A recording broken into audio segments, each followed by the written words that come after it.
How are the sound levels? How's the live stream? If someone can let me know.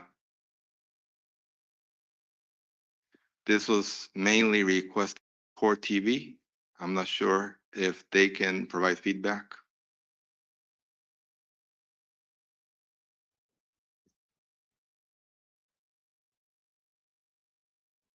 And if I can get feedback on the other live stream.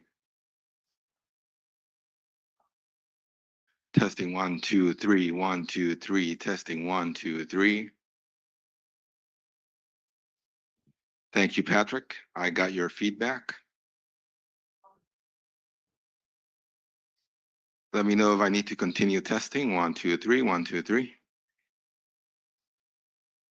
Testing for media. 1, 2, 3, 1, 2, 3. 1, 2, 3. I'm gonna test from a different mic now.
Microphone 2, microphone 2. This is a test of microphone 2, microphone 2.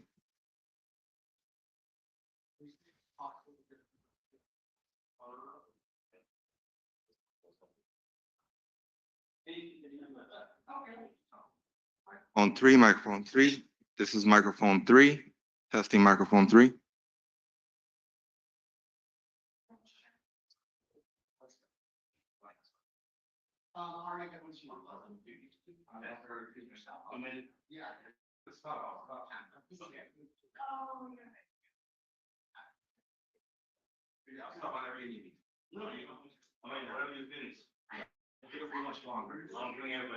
Yeah, yeah. You good? Let me just do these three. Microphone 4, testing microphone 4, microphone 4.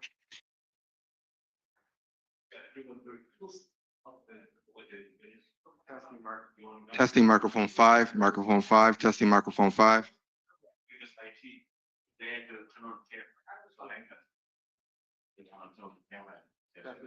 Testing microphone 6, microphone 6, testing microphone 6.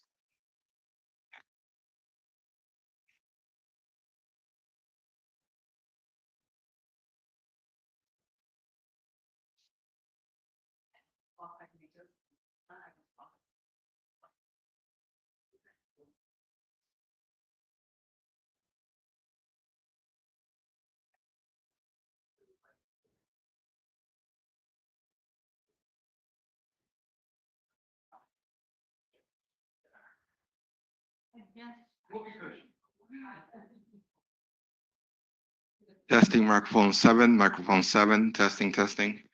For those on the IT, we need to discontinue the testing. We're ready to go to court. Please mute all media feeds. Thank you.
Thank you. Good morning. Good morning. Are both sides ready to proceed? Yes. Okay. All right, ready to bring in the jury? Okay. Well, Mr. Holm, he's checking them in.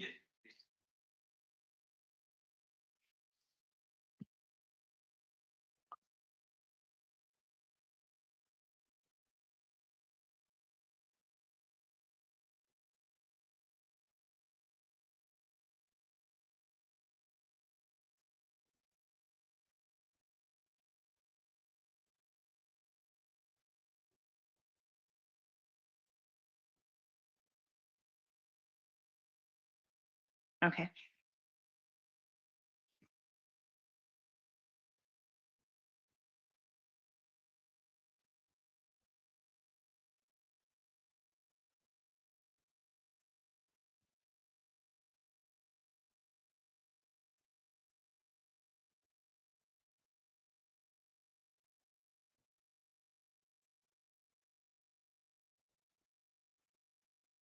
Would you like to do our appearances, Judge? Yes, please. Good morning. My name is Jesse Dreiser. I'm here with my client, Mr. Fernandez, alongside Mr. Hill, Miss Day, and Miss Nepstad. Thank you. Ms. State. Morning, Your Honor. Tina Stifler and Alan Mizrahi on behalf of the state. All right, thank you. Come in.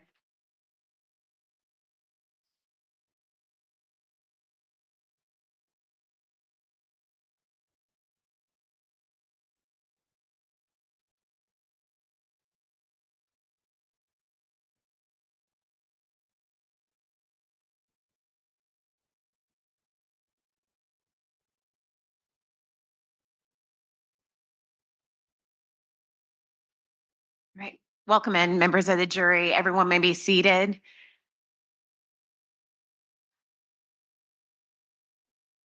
All right, welcome back.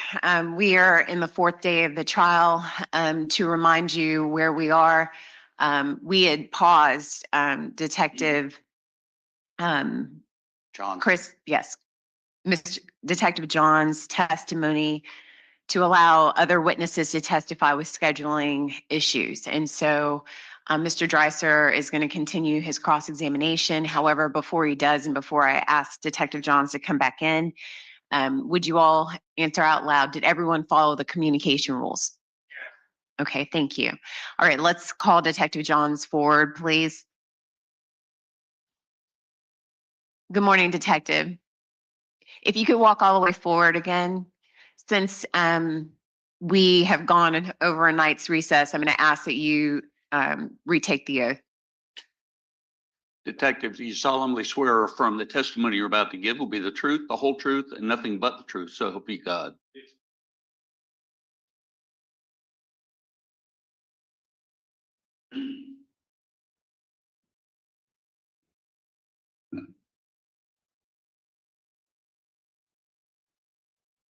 You make yourself comfortable. All right, you may proceed. Good morning, Detective. Good morning. Nice to see you again. You as well. All right, because there was a little bit of a gap, I'm going to bring us to February 15th of 2022. That's the day before the homicide of Jared Bridegan. Okay. All right. Detective, we talked yesterday about certain dates that you believed had an evidentiary value that you provided to Agent Blythe. Do you recall that? Yes. January 5th, January 25th, January 29th, and then another one of those dates. In fact, the next date was February 15th, 2022, right? Yes. Okay. Without going into all the specifics, you are familiar with these slides. We've talked about them before, and you worked with the FBI to create these slides, correct? Yes. All right. So on this particular day, what you do know is that Mr. Fernandez went in the morning over to the Potomac address, correct? Correct. And he stayed there for 20 or 30 minutes and he left, correct?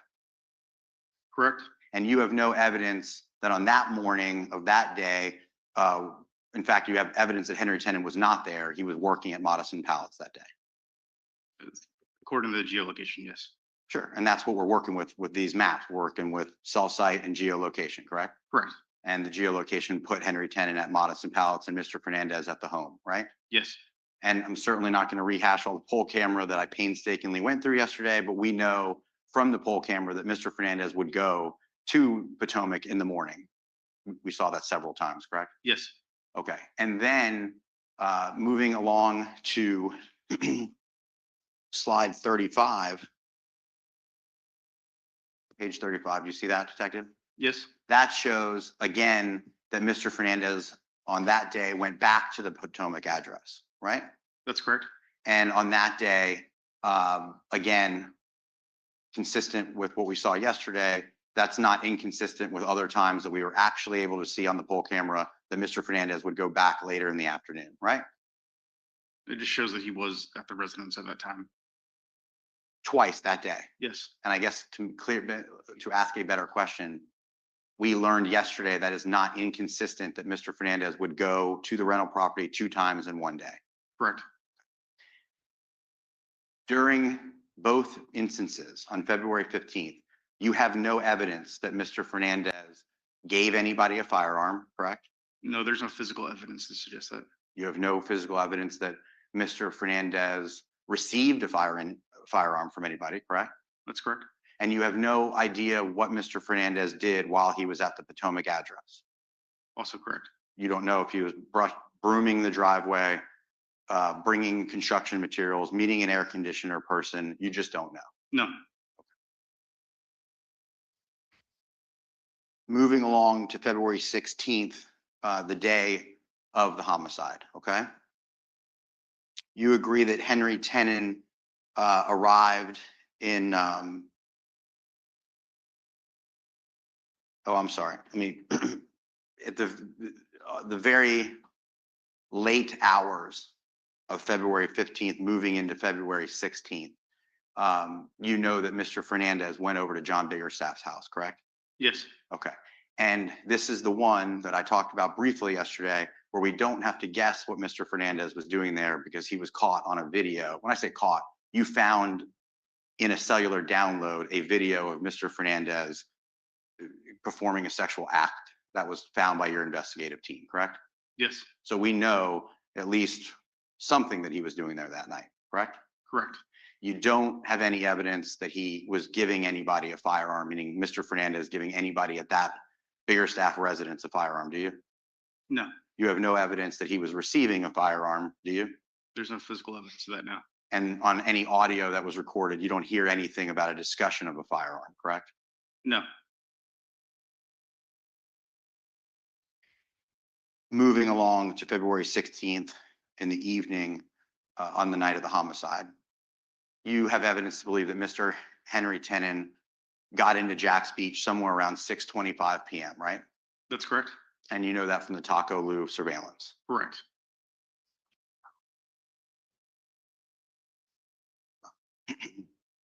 Okay.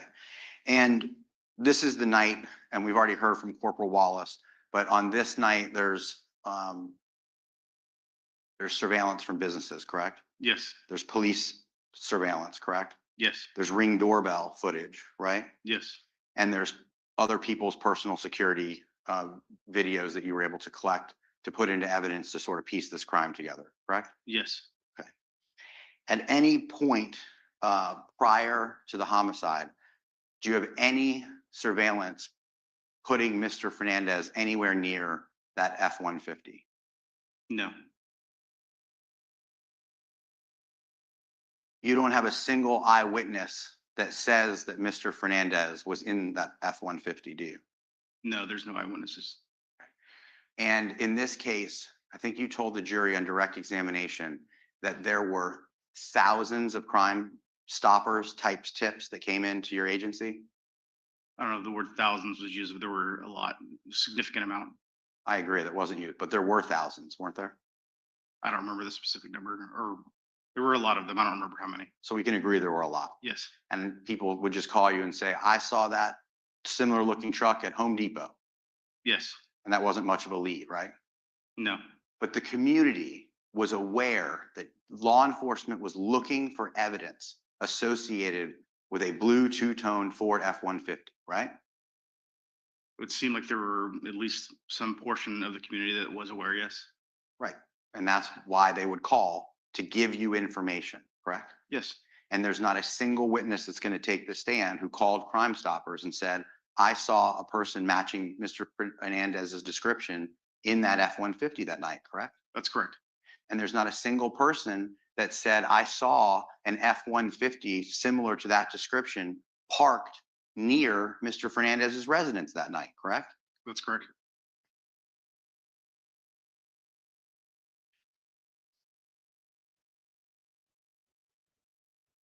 I'm going to show you now State's Exhibit 91. See what that is?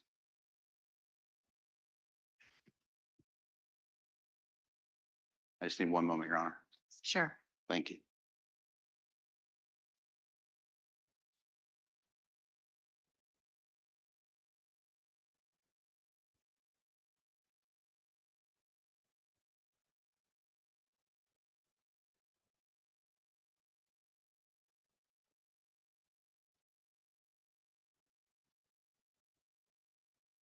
While we're looking for a video that the state's put into evidence, the Ford F-150 was caught on Jack's Beach surveillance prior to the homicide, correct?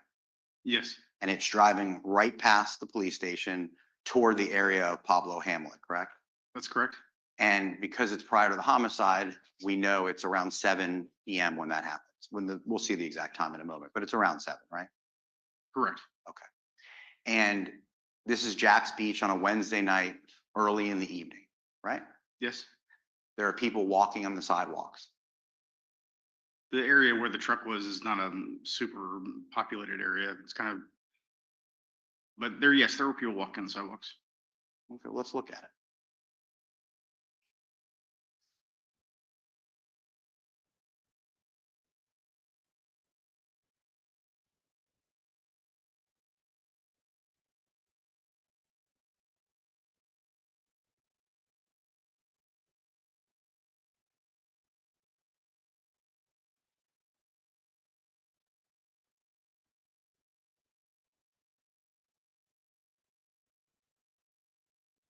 Figured.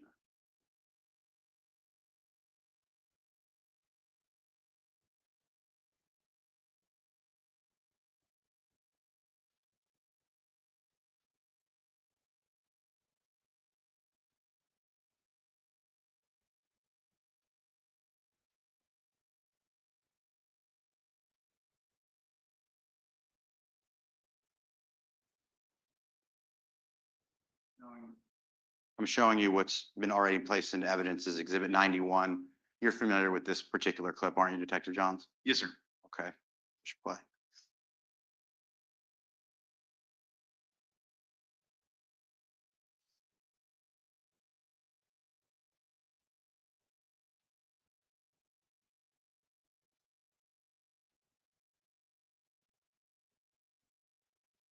You say the blue truck passed by? Yes, sir.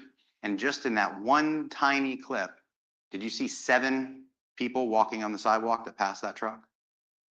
I didn't count how many people, but there were people walking by. Did you take my word for it that there were 7? Seems about 7 people. Okay, there was a group in front, and there was another group, and then there was a jogger, right?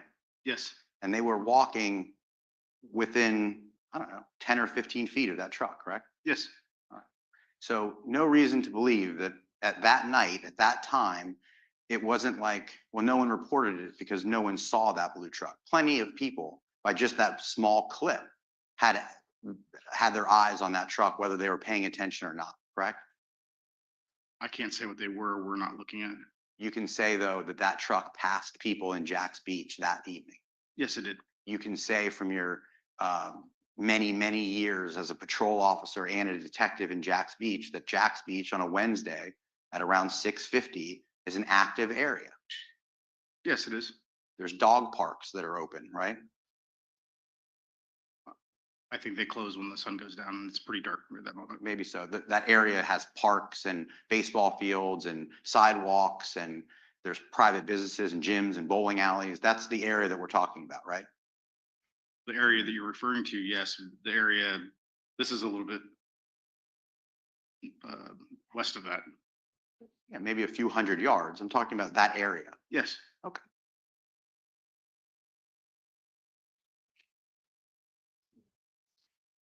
At the scene, I'm not going to spend a lot of time on this because I think I've asked you, there's no physical evidence that puts Mr. Fernandez at that scene. No, there's not. There's no DNA, No, no eyewitnesses, no, no surveillance. no. Now, you do know that Mr. Fernandez is home at midnight because law enforcement went to his house around midnight and he was there. Yes. No dispute as to that fact. No, And you have no evidence that Mr. Fernandez was ever outside of his home after 5:45 p.m. on the night of the homicide, correct? there. Do you mind if I check my time sheet real quick? Sure. You can check it. Any piece of evidence that you think will help establish that Mr. Fernandez was outside of his home after 5:45.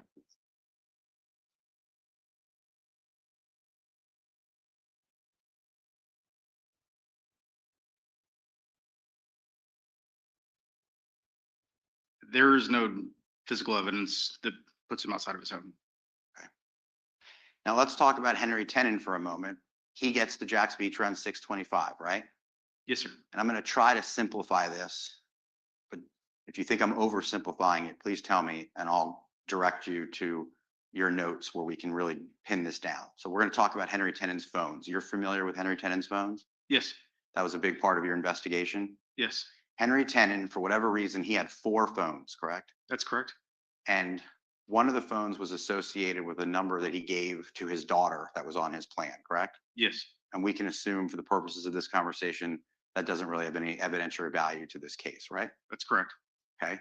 Then there's another phone that Mr. Tenon gave to his girlfriend, or I guess, can we call Peanut his girlfriend? Yes, Okay. And Peanut's name is Janie Deal, yes, but she goes by Peanut. that's correct. And in this case, Peanut had one of the phones. That's what your investigative efforts led you to believe, correct? Yes, sir. Okay. And there's some evidence in this case that Mr. Tenon calls Peanut on the night of the homicide, right? Yes, So different than the daughter, there is some connection that we can talk about with Mr. Tenon and Peanut, right? I'm sorry, I didn't understand your question. All right, I'll get to that later. Mr. Tenon, on the night of the homicide, you know, he brought with him 2 phones, or at least there were 2 phones with him when he came into Jack's Beach and past Taco Loop, right? Yes, And this is where I'm going to try to simplify it. You know, by way of looking at the phones, and each phone has a unique identification number, right? yes, Okay. And you were able to determine that one phone with one unique identification number stayed with Mr. Tenon on the night of the homicide, correct? yes, And we refer to that phone as Tenon 2, correct? correct. And just to give the jury some idea how you were to do that investigative effort, because that unique identification number to the Tenon 2 phone had geolocation, right? Yes, And because you were able to match up Mr. Tenon walking that night on surveillance, you were able to determine by the times of the surveillance, looking at the surveillance, and then looking at the cell phone that Mr. Tenon was in possession of Tenon 2. yes, that's correct. Then the other phone, Tenon 1, right? Yes, You were able to determine that had a different and unique identification number, right? correct. And you know that during that night that those 2 phones separated, correct? That's correct. No dispute as to that. No, And the reason that we know that is because after the homicide, Tenon 2 would call Tenon 1, correct? yes, Sometimes the phones appear, excuse me. take your time, you need a second, some Okay. water? At some point, you know that they separated by way of geolocation, correct? Yes, And then you know that Tenon 2 called Tenon 1 post the homicide, right? that's correct. And common sense would tell us you wouldn't call the 2 phones if they weren't together, right? Correct. Okay. And in this particular case, you also were to determine that Tenon 2 and Tenon 1 were separated by way of geolocation, right? That's correct. At one point, you know that 10 and 2, around 9:15, is over by the police station because we see Tenon walking by the police station, right? That's correct. And you can match that with the geolocation because the phone was turned on at that moment, right? Yes, And at that exact time, you have previously said that you believe Tenon 1 was somewhere pinging over by Mojo's, correct? in the area of Mojo's or Pablo Hamlet area. Okay. I I'll think let you, Agent Blythe get into the specifics of that because there can be variations. fair enough. But the one thing you know, and Corporal Wallace has previously testified to, is that Pablo Hamlet had surveillance all the time, right? Yes, it does. And you don't have any surveillance of the Ford F-150 at Pablo Hamlet anytime around 9:15, correct? There is some surveillance of the truck coming back to Pablo Hamlet, and right. then it moves into what we believe is the gravel parking lot. But after that, no. Let's break that down. You know that the phone, or excuse me, not the phone, the truck pulls into Pablo Hamlet at approximately 8 p.m., correct? I'm just gonna refer to my sheet here. Please.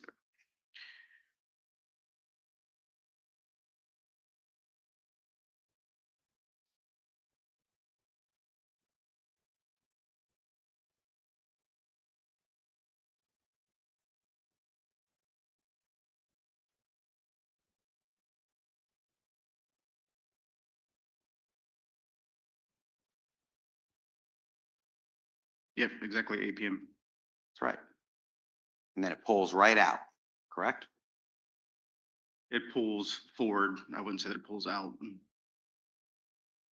It goes out of frame. It drives It does down. go out of frame, yes. I mean, it drives all the way until you can't see it anymore. That's correct.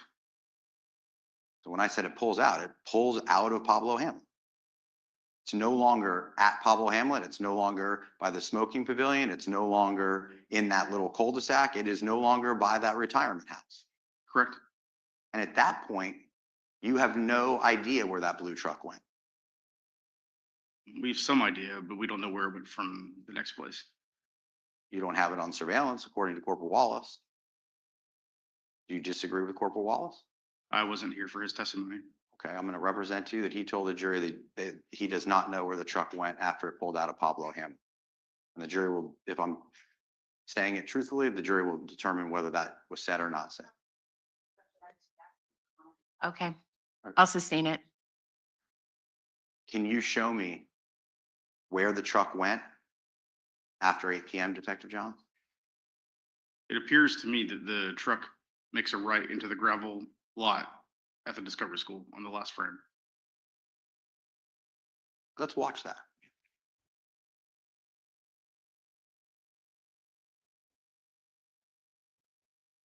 This may take a second because I wasn't expecting to do that. I'd like to watch it with you.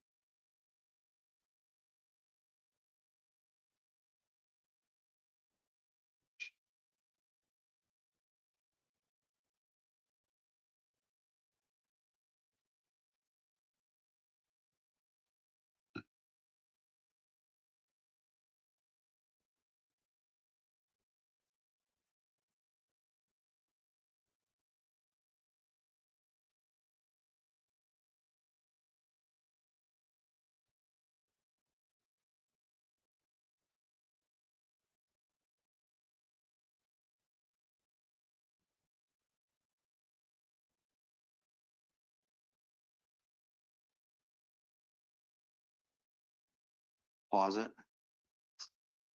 Hey, Detective Johns, you see this video? Yes, sir. For the record, this was part of States 91, the compilation video, and it's also in evidence. It's part of 91. And it's also in evidence as an individual clip. I just can't reference it, Judge. I'll put that on the record later. Okay, This is not an unfamiliar video to you. No, sir. This is the exact video we were just talking about. 203. Thank you, Ms. Stifler. Okay, but nonetheless, that's for the record. You know this video. Yes, sir. And just to refresh the jury's recommendation, we both have been talking that the truck returned at 8 p.m., But you and I both know, and the jury's heard before, that the Pablo Hamlet camera appears to be about 17 minutes fast. That's correct. We both agree to that. Yes, So when the video clip I'm showing you is from 2/16/2022 at 8/16/25, this would be right around 8 p.m. yes, sir. All right, let's push play.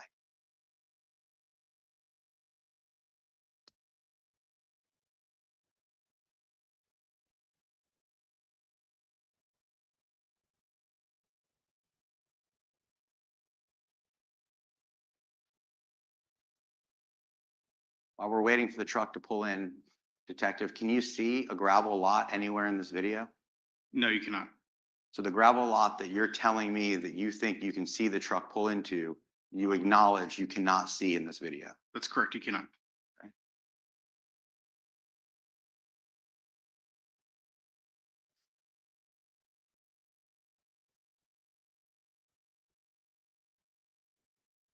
Hey, Detective, do you see the truck? Yes, sir. That's the truck you believe is the truck that Mr. Tenon, that he owned, or his father owned, the F-150? That's correct. It appears to turn around and drive away. And then you see it make a right-hand turn and go out of frame, and it's moving, correct? That's correct. You never see that truck stop, correct? No, you don't. So when you just told the jury that you think it went up and it pulled into a gravel rock road, you've acknowledged you can't see a gravel rock road in the video, right? That's correct. And you just acknowledged that you never saw that truck stop, correct? That's correct. So you have no idea if that truck stopped in a gravel road. I think based upon Wait, where, wait. All right, re-ask it, okay? Okay, so it's okay. I don't have he answered my question. I'm not sure if they heard. That's why I'm asking you re-ask it. My question was, you can't see a gravel rock driveway in the video, correct, Detective Johns? no, you cannot see it in the video. And you never see the Ford F-150 stop in the video, correct? Correct.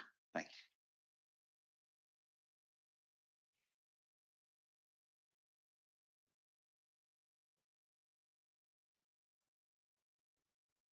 At some point, 10 and 1 and 10 and 2, the two phones turn back on. Yes, And when they do, they're both back near the Potomac address. that's correct. So reason to believe that whoever was with tenants 1 and 2, they go back to Potomac. Well, the Yes. phones go back to Yes. Potomac. I don't want to overcomplicate it. That's where at some point in time, 10 and 1 and 10 and 2 are in Jack's Beach. We agreed on that. Correct. 10 and 1 and 10 and 2 separated. We agreed on that, correct? Correct. And then sometime later in the night, you tell me, I think it's around 11, 10 and 1 and 10 and 2 appear to be back in the Potomac area. Correct. But you know that Mario Fernandez is home after 11 because law enforcement saw him there, correct? That's correct. And you don't have a single shred of evidence to believe that Mr. Fernandez ever was at Potomac that night. No,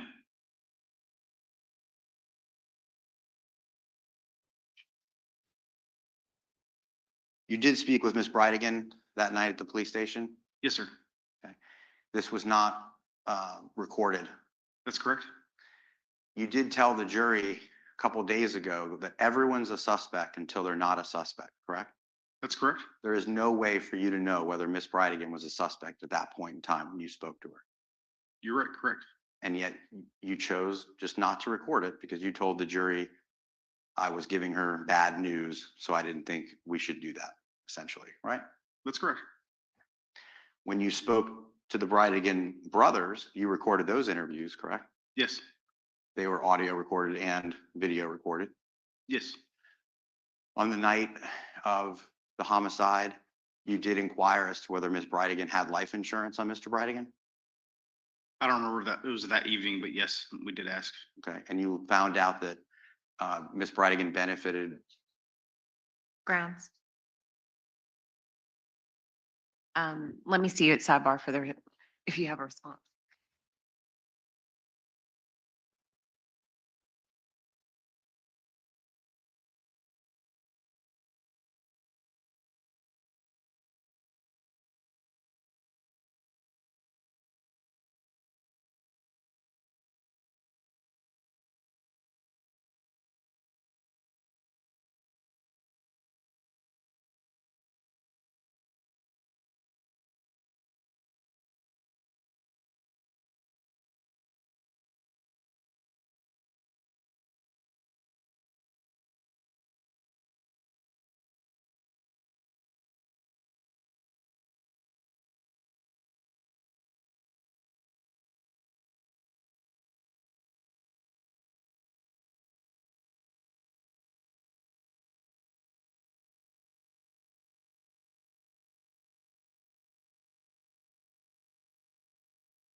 Madam Court Reporter?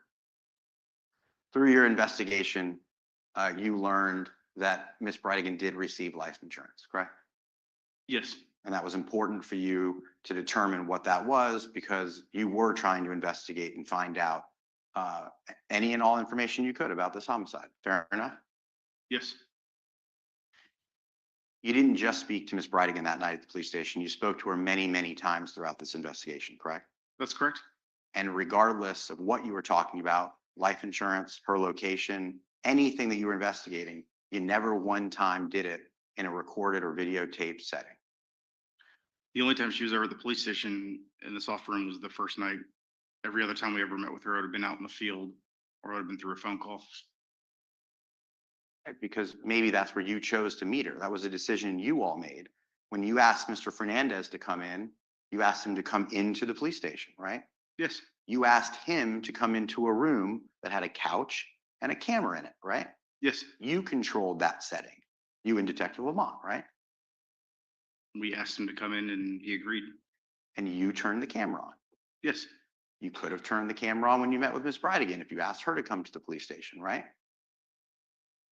correct. She was cooperative with your investigation, is what you said, right? Yes, So if you asked her to come to the police station, you have no reason to believe she wouldn't have. no, And then you could have asked your questions in a recorded room if you wanted to, right?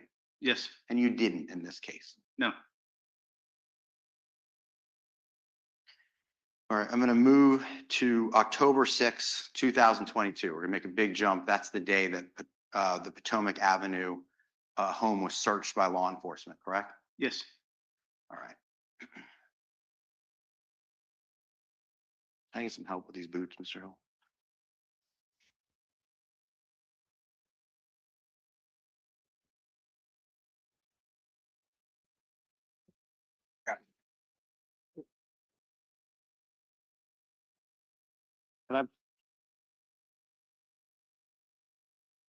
Do you want to set them somewhere?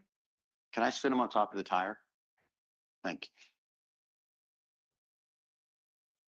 you. You okay with that, Madam? I mean, Your Honor? Yes.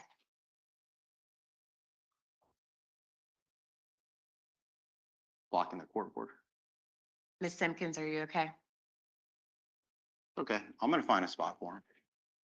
Mr. Holman, can we use that table over there? Okay.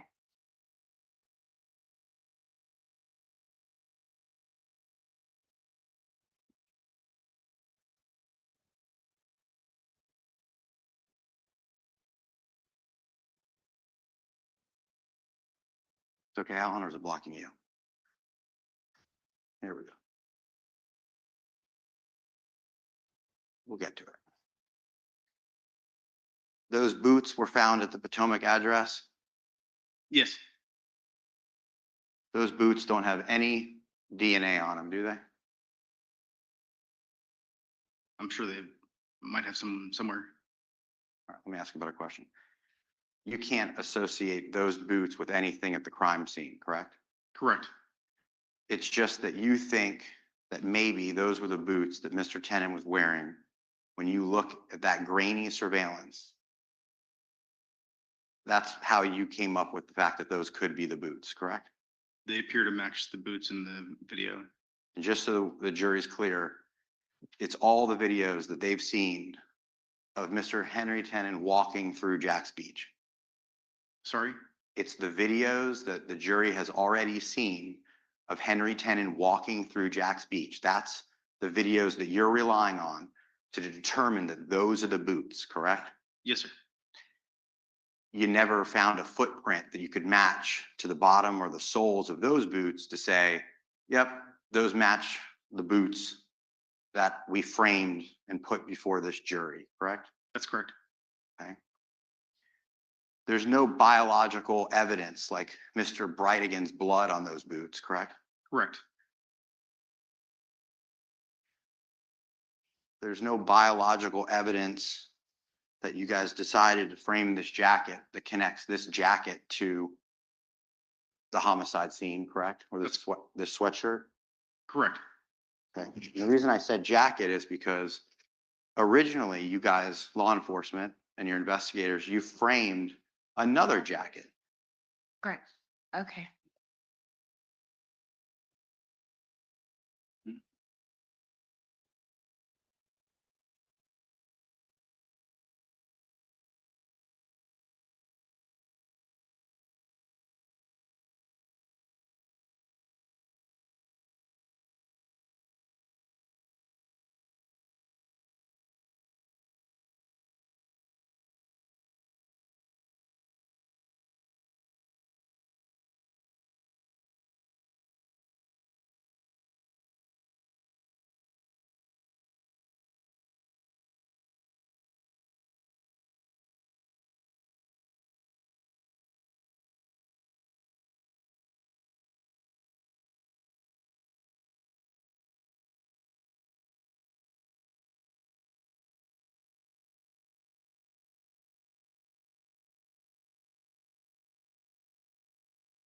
I'm going to ask that you step into the jury room for about, I'd say about 5 to 10 minutes, okay?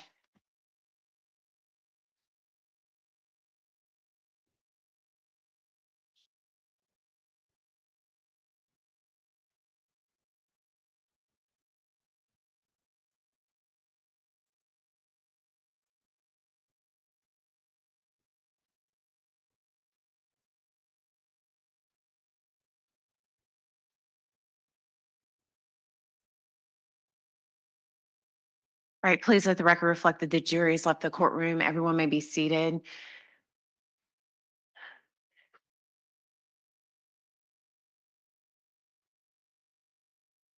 All right, Detective, Mr. Dreiser is going to ask you a series of questions. It's called a proffer. That means that this line of question may or may not go in front of the jury. So if the court rules that it's admissible, you may have to answer them again, okay? Okay. Mr. Dreiser, you may proceed. Detective Johns, did you help in the preparation of the state's case and getting prepared for trial? To what degree? Like you met with the state, you went over your questions, talked about the evidence? Yes, And in this case, there was a wax canvas jacket, like a welder's jacket or something. yes. That was that jacket was originally framed, correct? I actually never saw that. You don't know that there was a welder's jacket that was framed? No.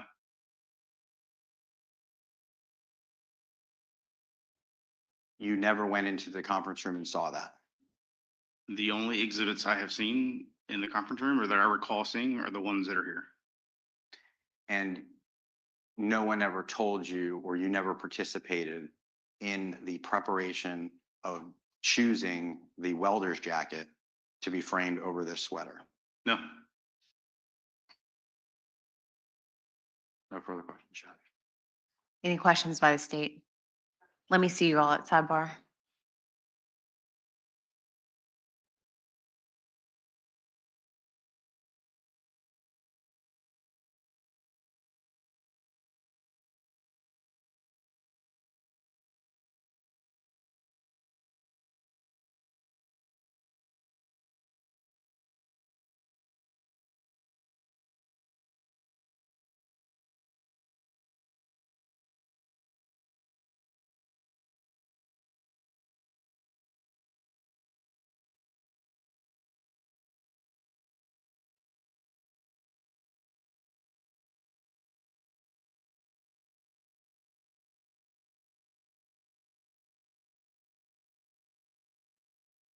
Mr. Holman, can you see if the jury's ready to come back in?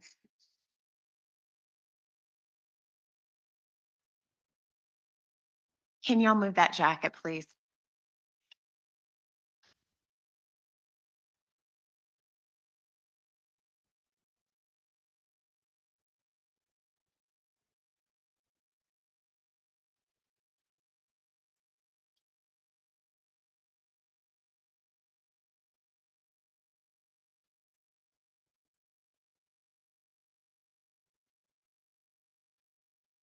Oh, you are? Okay. It was leaned up against it. I don't want them walking in with the evidence leaned up against it. So put it wherever you No, no, want no, it, no. just not on. It wasn't in a good spot, but I am still Okay. using it. All right. Thanks, Alan.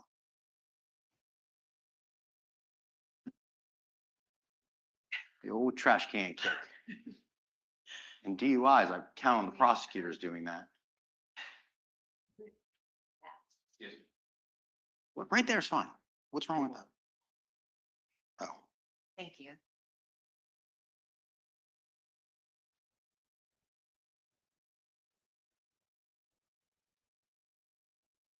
Don't put it back there. It's in the way of like walking towards the stand, okay? you should have let you pull up the photos. Let's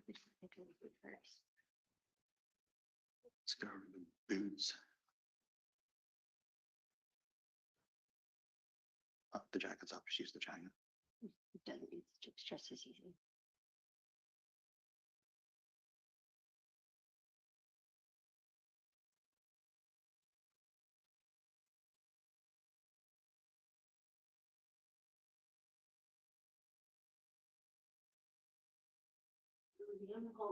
Thank you.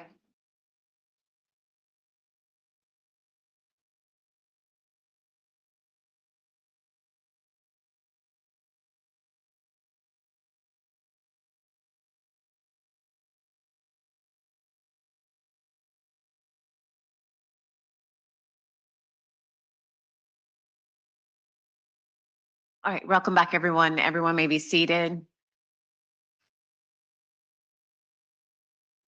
Mr. Dreiser. Detective Johns, can we agree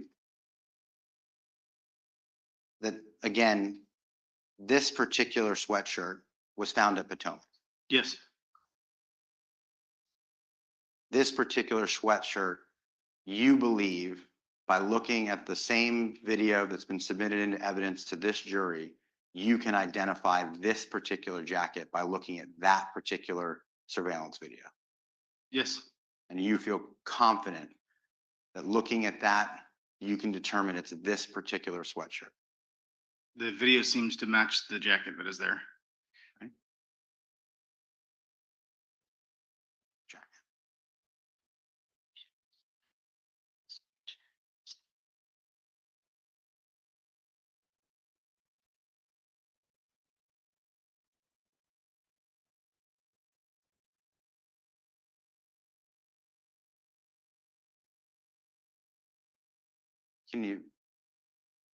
Can you see that jacket? Yes, sir. That was also found at Potomac? Yes, it was. And you believe you can definitively tell from looking at that surveillance that it's not that jacket, it's that jacket? I believe that to be the jacket that was in the video surveillance. And just so we're clear, it's only because you look at it. That's the only way you believe it. You have no other evidence to believe that that's the jacket. No, Let's look at some boots.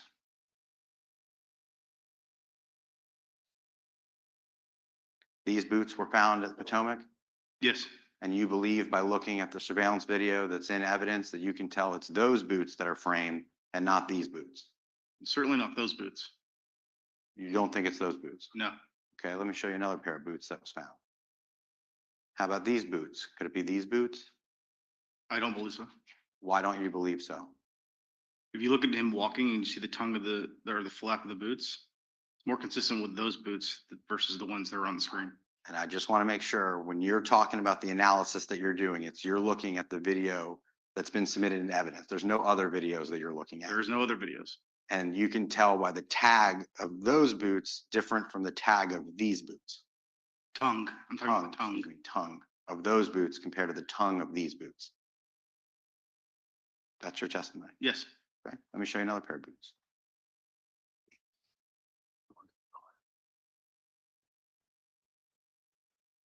One boot that was found is one of the boots that the government framed, right? yes, But it's next to another pair of boots that were found at Potomac because they're found in the exact same spot, correct? that's correct. And you can tell that it's not those boots. I don't believe them to be those boots, no. And so the record's clear. There's a pair of a black boot next to the boot that's framed in the courtroom. That's correct. Let me show you another pair of boots.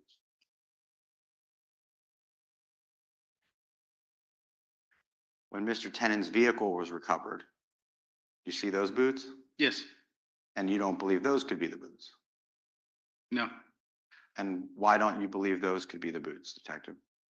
They're the same color, roughly tan construction boots, correct?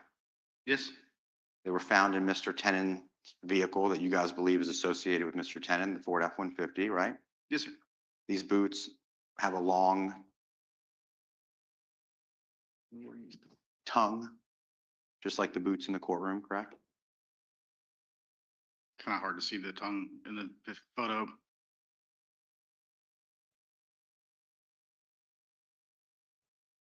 Can you see the tongue in this Yes, long tongue?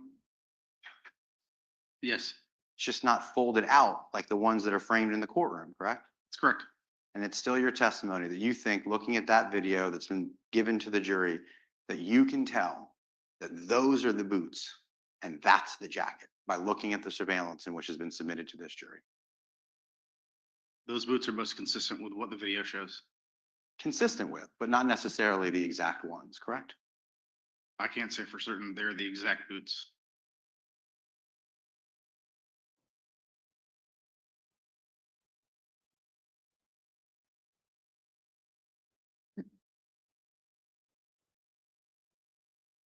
Mr. Dreiser, when you're referring to the photos, if you could say the exhibit number.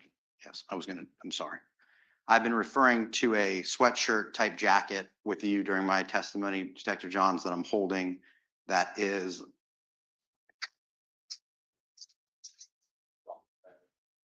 can I just pull it out?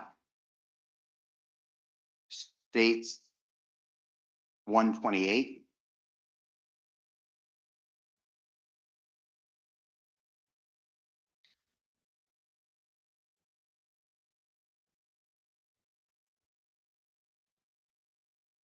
And the boots are, It's a little drawer there at the bottom.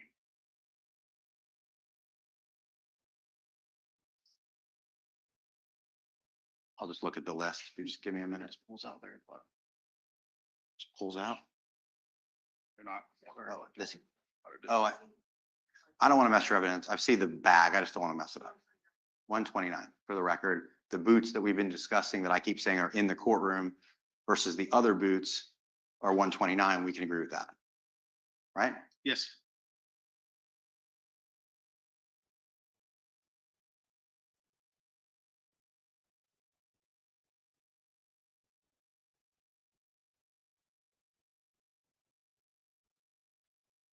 It's on the base of that. Mr. Dreiser. It's on the base that you took it off of. Base. And in 168, this is the box, a box of boots that were found at Potomac, right? Yes. And you're certain that this box goes to those boots? They weren't found in this box, right? I cannot say definitely that those are the same exact boots that go in the box.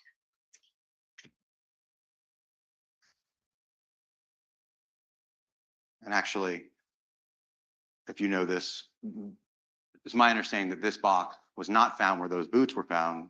Those boots were found at Potomac, and this box was found in the Ford F-150. Yes. So it would be more consistent with the photo of the boots that I showed you in the F-150, because that's where the box was found, correct? Those boots don't seem to match the picture on the box. But I'm not a shoe expert. You're not a shoe expert. No. Okay. Hold on. And then lastly, I want to show you another jacket that was found at Potomac. Can you see that, Detective? Yes, sir. Okay, and that's another jacket that was found over by Henry Tenon's belongings. Yes, sir. Let me show you a better picture. And I showed you Defense Exhibit 11, which is the green camo jacket, Your Honor. Thank you. Okay.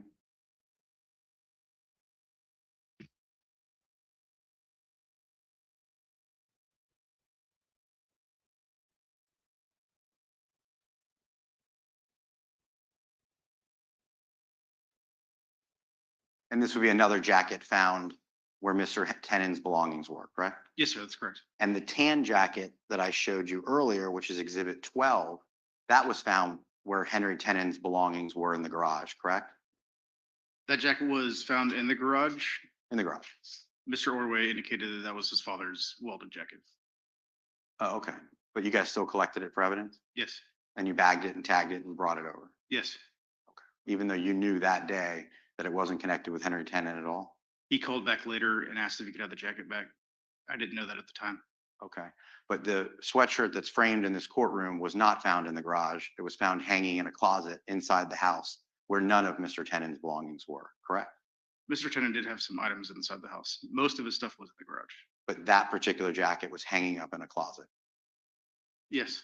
And that's State Defense Exhibit 13A, the jacket not found in the garage, found in the closet, correct?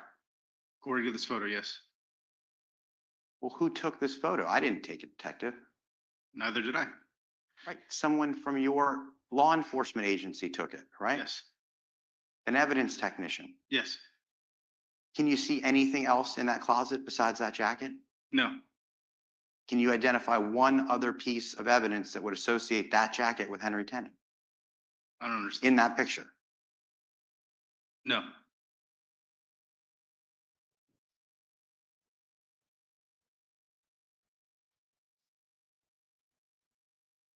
On October 7th of 2022, you conducted a controlled call.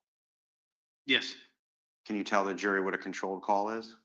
Patrol call is when we have someone make a telephone call to another person without their knowledge that it's being recorded. Okay, and you had Jeremy Ordway call.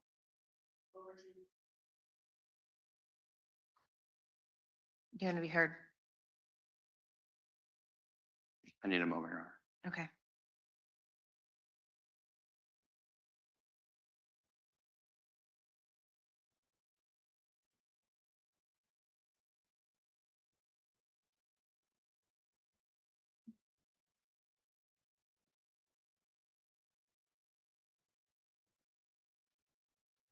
Rephrase the question. Okay.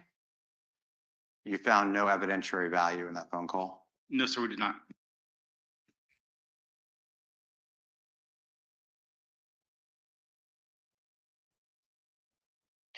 I'm going to move your attention to October 14th of 2022. That's when the blue truck was located. Yes, sir. Okay, and that blue truck was located at Jimmy Jones's house, correct? Yes, sir. That was a friend of Henry Tenon, That's correct. not a friend of Mr. Fernandez. No, You have no evidence that Mr. Fernandez was ever at Jimmy Jones's house. no, Although Mr. Fernandez owned several rental properties in town, he did not own Mr. Jones's house. no, we did not. And while I'm pulling up some photos of that house, that home was never searched. No, it wasn't. So although the biggest break in the case was found, which is the blue truck, right? Yes, At a location that Mr. Tenon went to, because it was Mr. Tenon's friend, right? that's correct. You still had not recovered and have never recovered a firearm in this case, correct? Correct. You never searched that house, No, we did not. never went inside, No, never to look to see if there was a 10 mm in that home. no, I'm showing you, is it defense or state? Defense 56A, that's a photo of Mr. Jones's home. yes, sir. That's where the blue truck was parked. That's correct. That blue truck has evidence in this case, correct? Yes, sir. Evidence was found at Jimmy Jones's home, correct? The truck was found at his home. No other evidence. Well, you didn't look in the house, so you don't know, right? There was no reason to search his house. Other than the fact that the biggest break in the case was found at Jimmy Jones's house. Other than that, there was no reason to search the house. We had records stating that the truck showed up at his house several months after the homicide. There was no reason to search the residence. Several months after the homicide, you hadn't found the firearm, right? And there was nothing that pointed to Mr. Jones as a possible suspect. But it pointed to Henry Tenon, right? Yes, And you did have evidence that Henry Tenon was at Jimmy Jones's house, correct? that's correct. You have evidence that Mr. Tenon chose to park the truck, which was the truck used in the ambush at Jimmy Jones's house, correct? He asked after the truck was not operable, Mr. Tenon asked if he could have the truck towed there. Right. And what you don't know is if Mr. Tenon said, hey, can you stash this 10 mm in your closet for me? You don't know that. No, And if he did ask, it could have been in his closet when he dropped the truck off, right? I don't think that's true based upon, there's no evidence that suggests that that is true. There is no evidence to suggest because we agree that you never searched the house, right? That's correct. And had you gone in and had you found a 10 mm, there would be evidence, right? I'm sorry, I don't understand. Had you gone in and searched the home, there would be evidence that there wasn't a firearm or there would be evidence that there was a firearm. But we just don't know today, right? We did not search the house.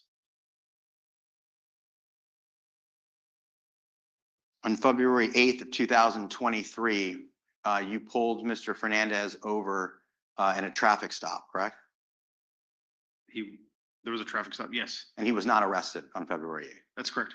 You pulled him over because you guys got a warrant to get his cell phone device, That's correct. okay? And when you pulled him over, he was cooperative. Yes, He gave you the cell phone. yes, It was without incident. correct. You found no other evidence associated with this crime in his truck. Correct. You didn't find any large amounts of cash. No, You didn't find any disguises. no, You didn't find any additional passports. no, Nothing to suggest that he was on the run or he was attempting to flee. No, And in this particular case, he gave you the cell phone and he went on his way. that's correct.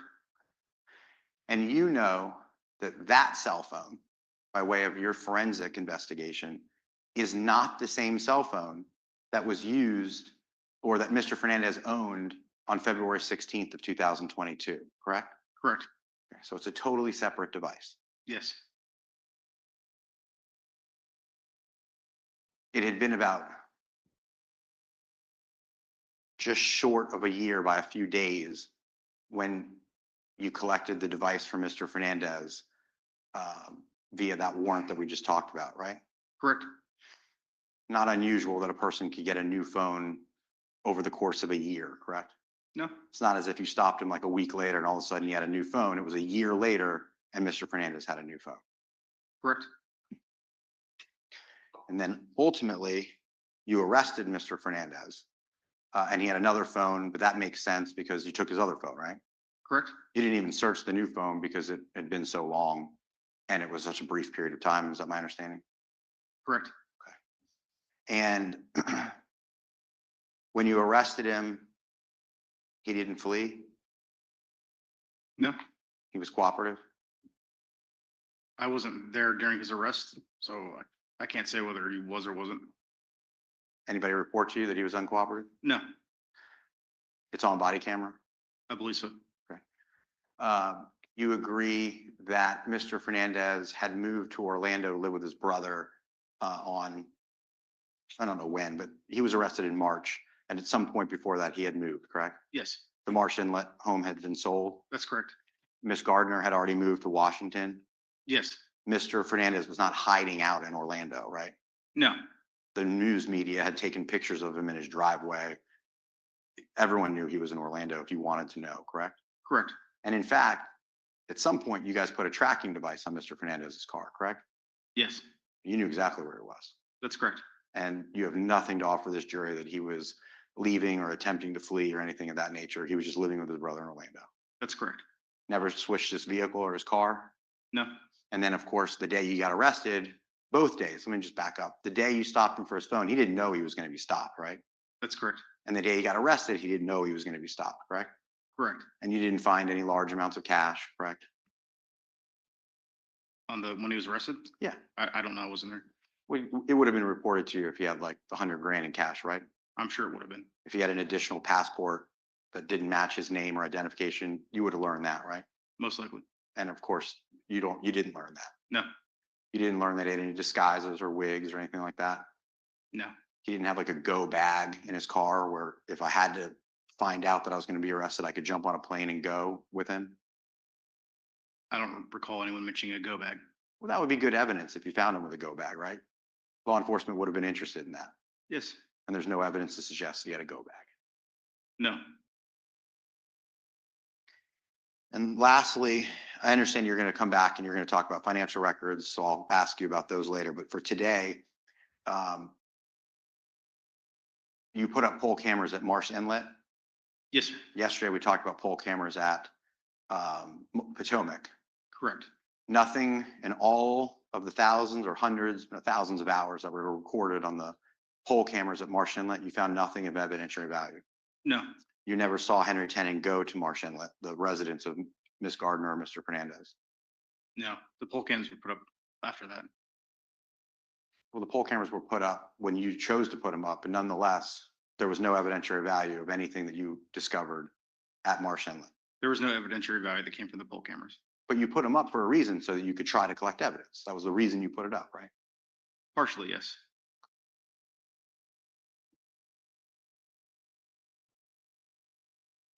May I just have one moment, Your Honor? Yes.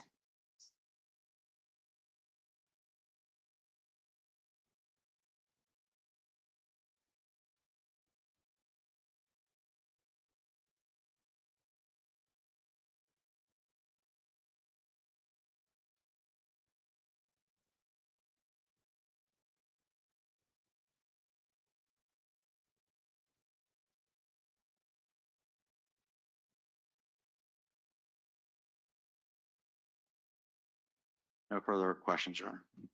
All right, any redirect?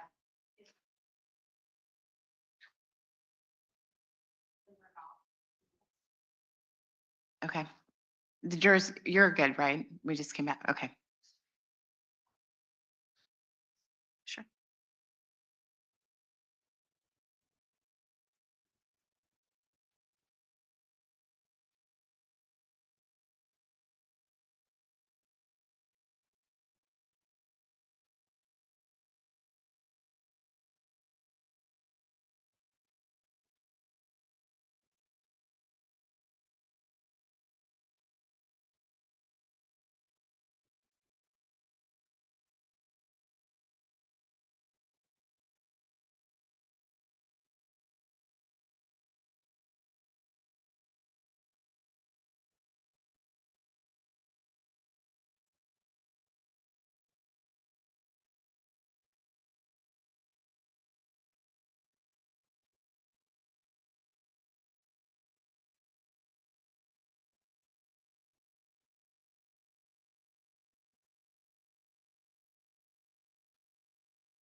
While Ms. Day is finishing getting set up, Your Honor, may I approach the witness? Yes. Detective Johns, I have an exhibit I want to show you. Mr. Dreiser mentioned this yesterday. And for the record, I'm marking this as States 9B. Can you take a look through these 3 pieces of paper, composite 9B? While he's doing that, can we move those boots from Mr. Holman's Sure. table? Detective, when you're done looking at them, let me know if you recognize them. Thank you. Yes, I do. And what do you recognize those to be? These are license plate readers of the Ford F-150. And are these license plate reader records that you received in conjunction with this investigation? Yes, these were received from the St. Johns County Sheriff's Office. And they're fair and accurately and kept in the regular course of business within law enforcement? Yes, Your Honor, the state would seek to introduce without objection from defense states composite 9B is the next numbered exhibit. I think it's 211. Mr. Hathaway, is it 211? 210? All right. Is there any objection? Okay, so that'll be so entered 210.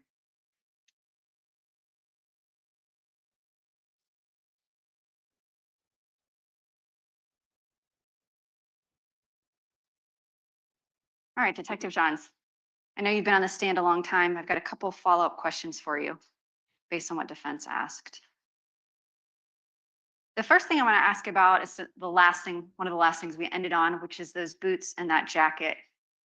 In considering whether those are the boots and jacket you observed on video, did you also consider the physical appearance of those items when you collected them? yes, we did. Does that include the size of the items? Yes, Mr. Dreiser showed you a picture of a welding jacket that you believe to belong to Mr. Ordway's father. Can you describe for the jury the size of that jacket? it would have been significantly too small to fit Mr. Tenon. And that's based on your personal observations of Mr. Tenon. We saw body cam footage of him yesterday. He is described his height and general build. Yes, that's correct.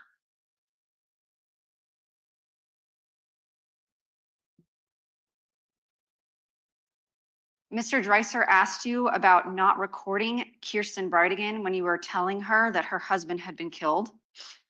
And you testified on direct that you did so because you were giving someone bad news.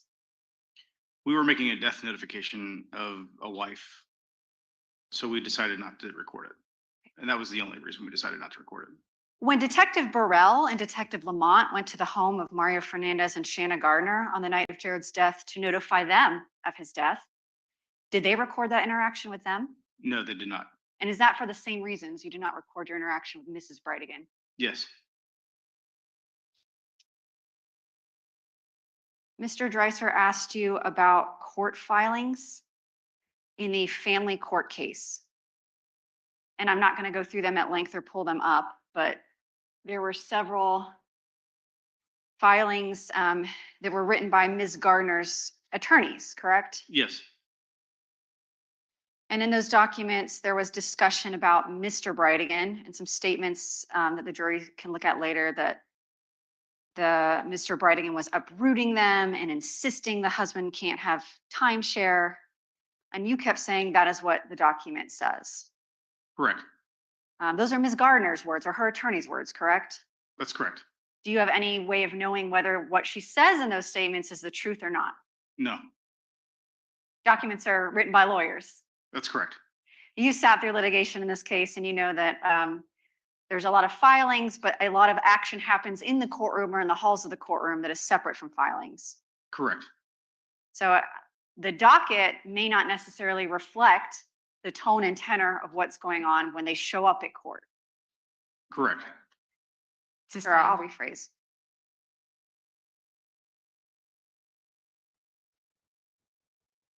I'm going to move to a PowerPoint. I'm going to start with the cell site slides that Mr. Dreiser asked you about.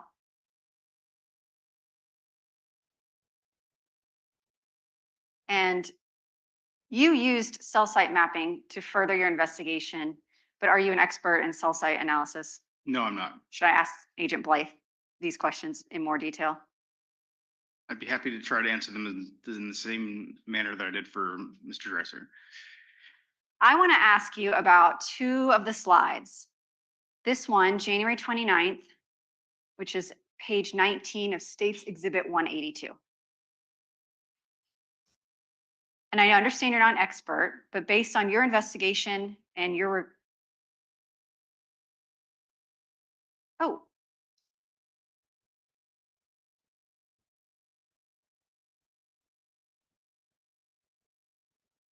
So based on your review of this slide, does it appear there is some period of time in which Mr. Tenon and Mr. Fernandez devices overlap in the same area?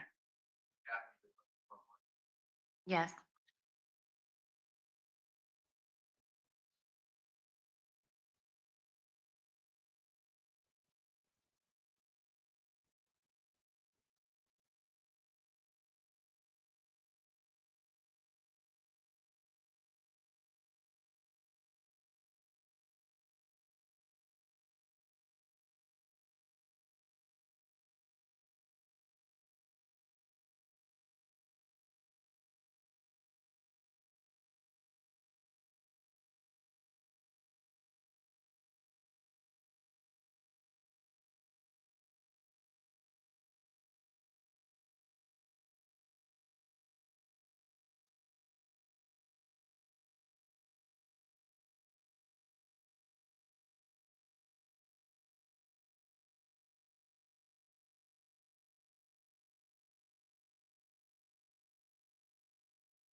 You may proceed. Thank you, Your Honor. Detective Johns, I'm not asking for an expert opinion by any means. Just in general, does this slide, in your estimation, show that there's some time where Mr. Fernandez and Mr. Tenon could have overlapped in the same geographic area? Yes, And that's on January 29th, 2022. that's correct.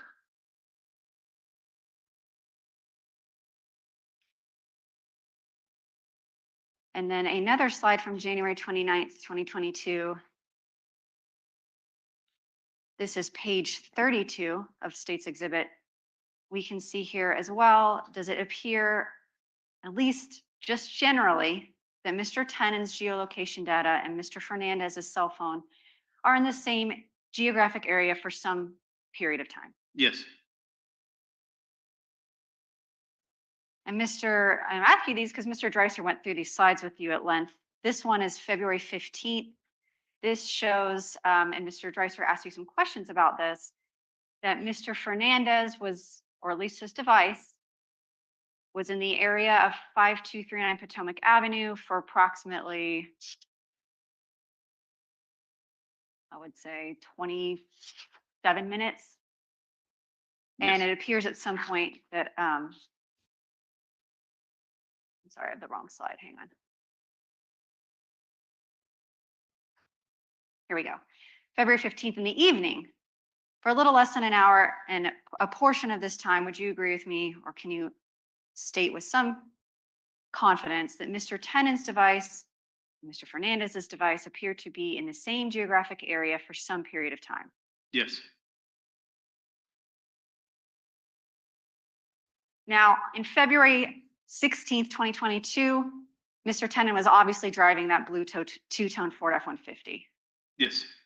I want to ask you about the license plate reader report that you just identified for the record. The light not on.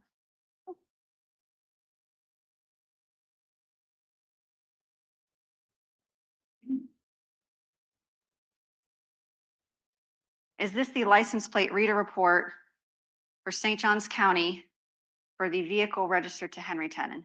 Yes, it is. When you get a license plate reader report, does it include a photograph of the vehicle attached to the license plate, or that Yeah. the license plate's attached to? Yes, it does. And in this license plate reader report, we see that Mr. Tenon's vehicle was in the vicinity of Northeast A1A and Ponte Vedra Lake Boulevard on January 29th, 3:37 p.m. That's correct. And in this picture, we can see that the tag is indeed attached to that blue two-tone Ford F-150. Yes. And that same date, we have another license plate reader from the same area, January 29th at 2:46 p.m., Racetrack Road in US 1. And a photograph here, we can see the tag is attached to Mr. Tenon's blue two-tone Ford F-150 vehicle. Yes. And here we can see again, January 29th, 2:45 at Greenleaf Drive, Northeast Valley Ridge Boulevard and Greenleaf Drive. And that is again, the two-tone truck. Yes. In any of these license plate reader reports, was there a photograph of such that you were able to see who was in the vehicle? No. Was there a photograph such that you were able to see how many people were in the vehicle? No. But this lets us know that Mr. Tenon on January 29th was in his blue two-tone Ford F-150. Yes.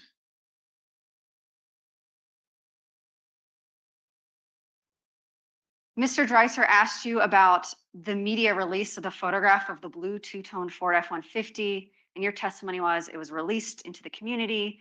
And upon questioning from Mr. Dreiser, you admitted that many people in the community, especially Jacksonville Beach, were aware the police were looking for this specific vehicle. That's correct. And these slides show that at the time period that Mr. Tenon was driving this vehicle, he overlapped for several significant periods of time at Potomac Avenue with Mr. Tenon while he was in possession of that blue two-tone vehicle. That's correct. Did Mr. Fernandez ever tell you during his interview or respond or give a Crime Stoppers tip or tell anyone that he knew his tenant owned a blue two-tone Ford F-150? No.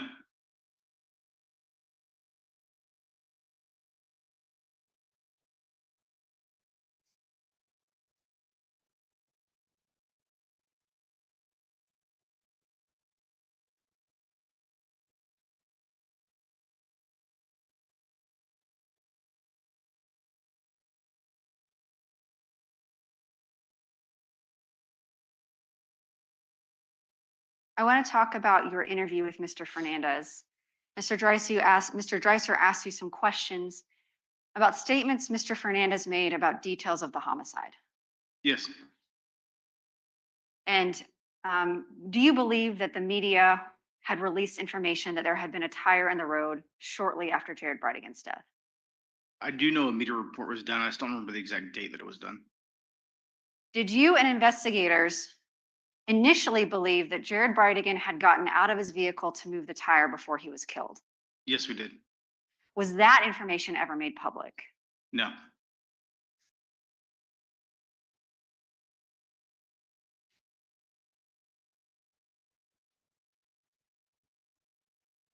I'm going to go through State's Exhibit.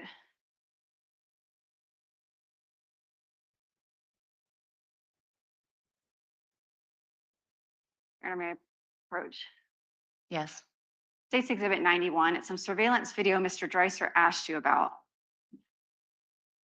And you testified that you believed on the second time that blue truck went to Pablo Hamlet, that it pulled into the gravel lot at the Discovery School.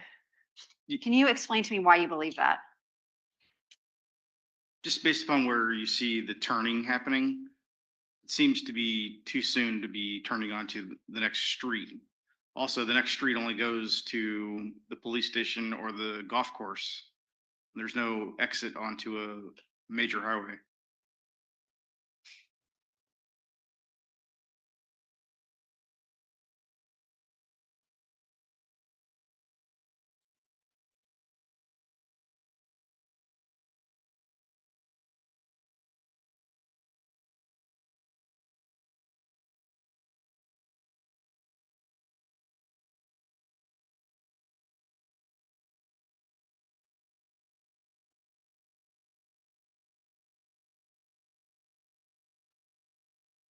This is State's Exhibit 91 that I'm publishing.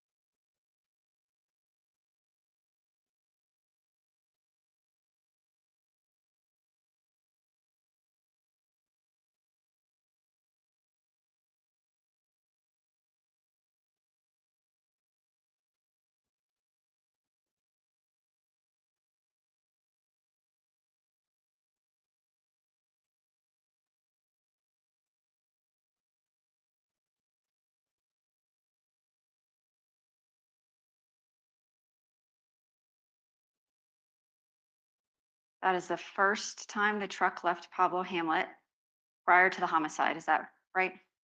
I can't see them on the screen. No, rats. I'm going back and forth between. Get this queued up. All right, so playing at 28:05.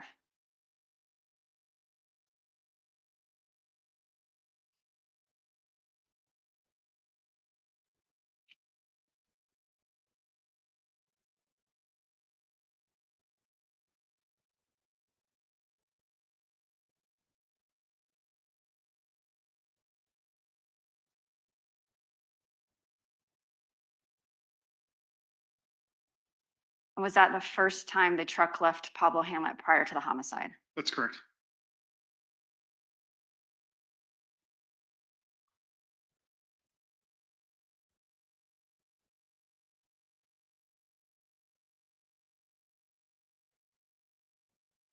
And this time should be actually 8 p.m. That's my fault. We see here the blue truck. Yes.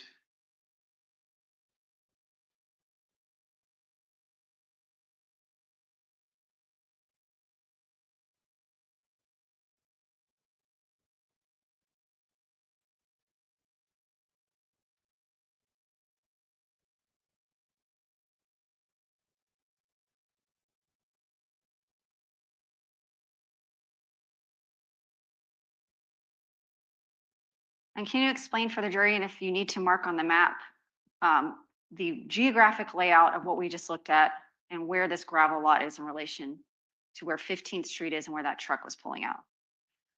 So the area that we're, Hold on, I can zoom in. And this is State's Exhibit 208.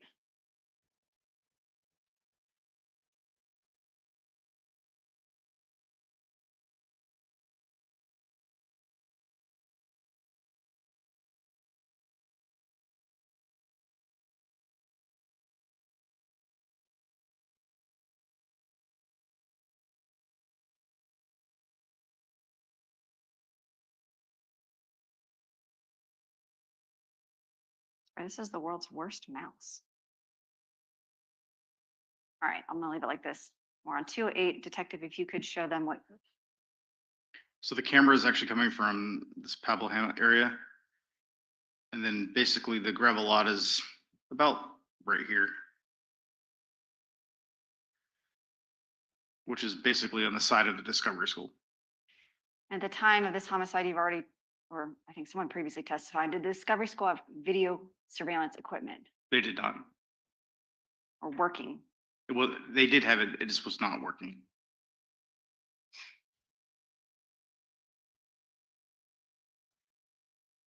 Mr. Dreiser showed you what he deemed or described as a business plan of Mr. Tenon. Was that found during the search warrant at the Potomac House? Yes, it was. May I approach the witness, Your Honor? Yes.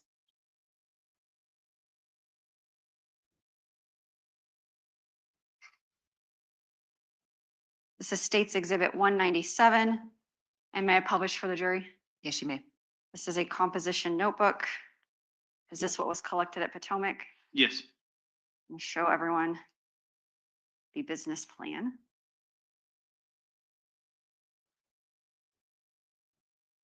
You all will take this back with you.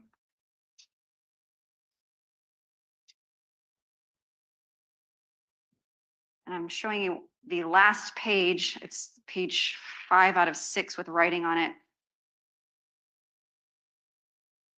And there describes some costs associated with a pallet business, and they are dated. Can you tell me the dates on this business plan? The cost or the sheet here is dated March 29th, 2020. Thank you.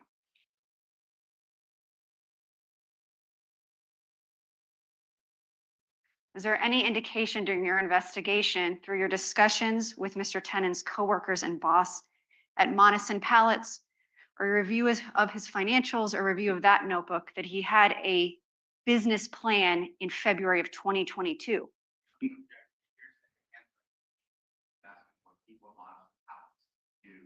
Okay, all right. Response? I can rephrase it. All right, you may. Did you ever find any evidence that Mr. Tenon had a current business plan in 2022 such that he bought equipment or had reached out to vendors or had filed any paperwork with the state? No, I did not.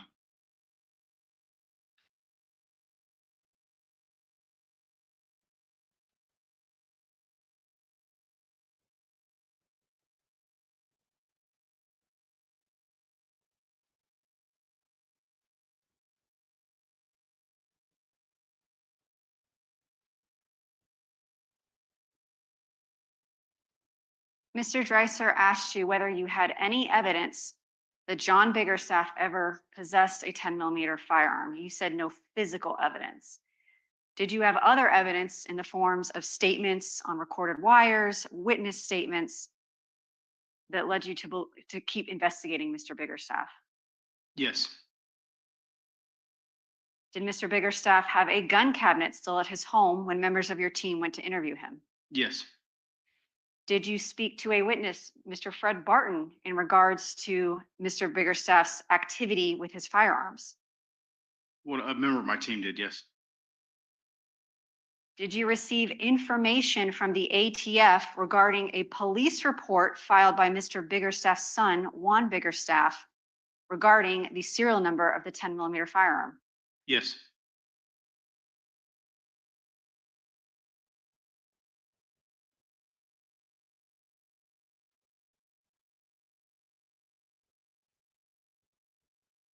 Did you receive a Google return for John Biggerstaff showing that he had Googled and searched 10mm firearms?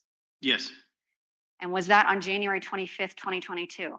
yes, And that is one of the slides that was prepared for you by Agent Blythe, indicates that on January 25th, 2022,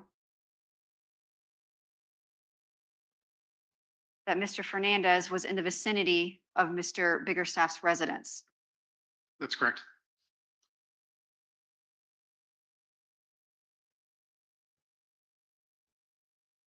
Detective Johns, when you're asked by Mr. Dreiser whether you have evidence of a specific conclusion, I guess, and you say no physical evidence, can you explain to the jury how it is you look at your investigation? Is it piece by piece? Can you describe to them how you view the evidence when making your determination of how to proceed as a homicide detective?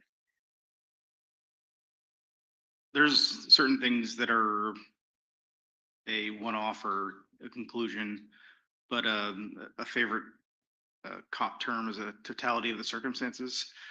So you look at everything, you can't explain things through maybe one little piece. But when you start looking at a big picture and you look at everything together, that is when you can start developing evidence that all kind of comes together and makes sense versus a one-off thing that maybe on it by itself doesn't mean much. One of the last things Mr. Dreiser asked you was in regards to the recovery of the blue truck at 1705 University Street where Mr. Jones lives. Yes, Mr. Dreiser asked you that there is no evidence to suggest it's not true that firearm could be at Mr. Jones' house. Do you remember that question? yes, Did you receive information during your investigation in 2023 that the firearm in this case was disposed of yes, and therefore not at Mr. Jones' house? correct.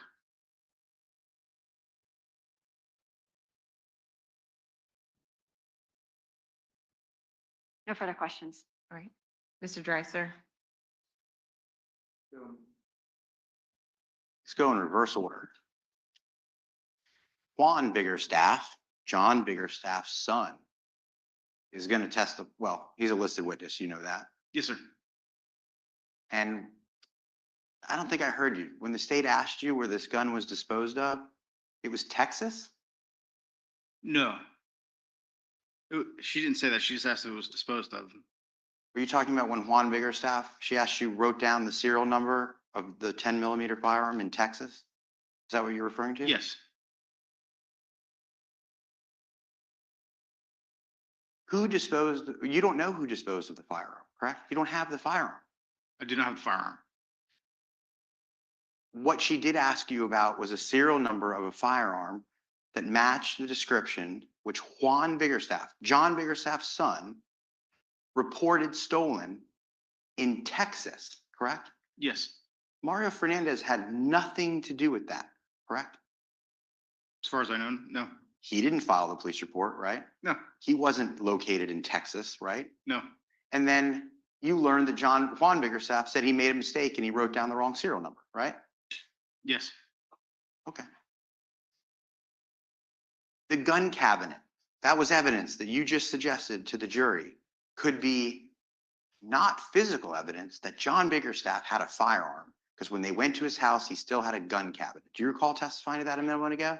yes, John Biggerstaff had an old, rusted out wooden gun cabinet that couldn't even shut on his back porch filled with garden tools.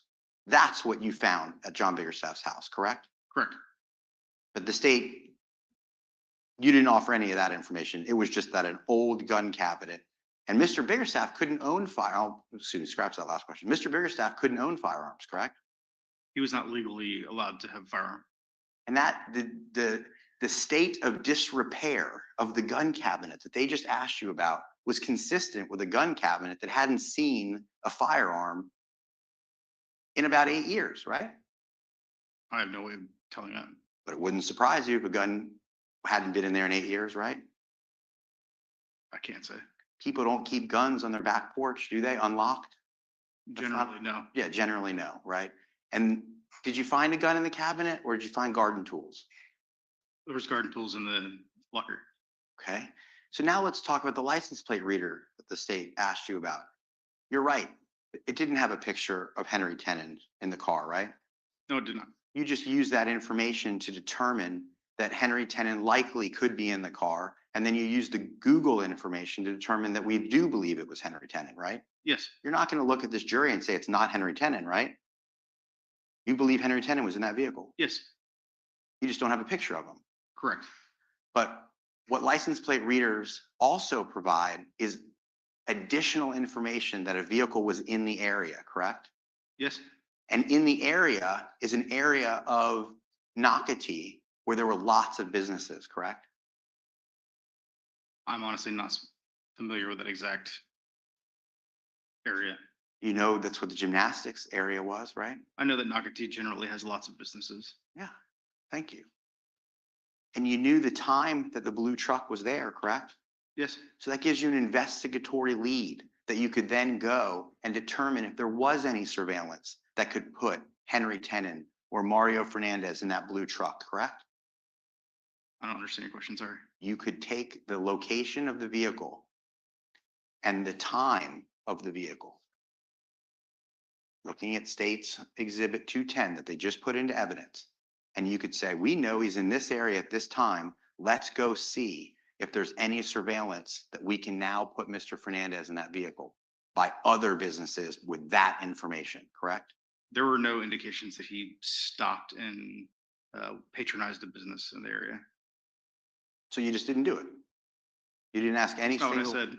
did you ask one single business if they had any surveillance of any of a blue F1 Ford 50 around the time of January 29th in Nocatee? No, I did not. Today, going back to the gravel lot thing, you never saw the vehicle stop in the gravel lot, correct? No, I did not. So you don't know if it just kept going, even if it pulled into the gravel lot for a second and you happen to be right in your speculation, you don't know that it stopped there, right? I can't say how long it did or didn't stop there for. And just so we're clear, the gravel lot is a children's school, correct? Yes, This is 8 o'clock on a Wednesday night, right? yes,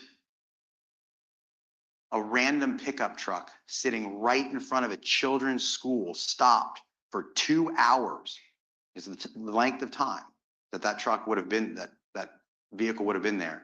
Not a single person reported a suspicious vehicle inside of a school parking lot. that area is actually very dark. It's on the side of the school. I don't know that anyone, you could probably pull in there and no one would even know that the truck was there. Or someone could walk by and see a suspicious truck in front of the gravel lot, in front of a children's school, right? On the side. On the side of the children's school, right? Yes, To get into Pablo Hamlet, you have to pass that road, correct? yes, And no one reported a suspicious vehicle outside of a child's school at 8 p.m. on a Wednesday night ever to you that entire night, correct? that's correct. And the other thing that the jury should know is that the gravel lot is about 400 or 500 yards closer to the police station from where it would be tucked in at Pablo Hamlet, correct? I don't understand the question, sorry. How far is the gravel lot from the police station? It's fairly close. So the truck moved closer. This truck was just involved in an ambush murder. We know that it hung out at the Pablo Hamlet for about 20 minutes prior to the homicide. We know this time it backed in and it pulled right out. Can we agree with that? Yes, And your speculation is that it pulled closer to the police station, it pulled off the road closer to the police station. by 25, 30 feet, yes. You think it's 25, 30 feet from the cul-de-sac at Pablo Hamlet to where you think that car pulled out? You think that's 30 feet? I don't know that I'm estimating, but it's not very far at all. We saw it on video. That whole time the car drives out, you're telling me in this jury that you think that's 30 feet. I don't know exactly how far it is, but it's not very far at all. Nonetheless, you will agree at least that it's closer to the police station. It is physically closer to the police station. And it's also closer to a major intersection, 15th and Shetter, correct? Yes, And then lastly, on redirect, this morning you felt comfortable talking about the January 29th and when Mr. Fernandez goes to Potomac, you were able to say that you felt comfortable saying they could have been there at the same time. Do you recall saying that? yes, Those are your words, could have?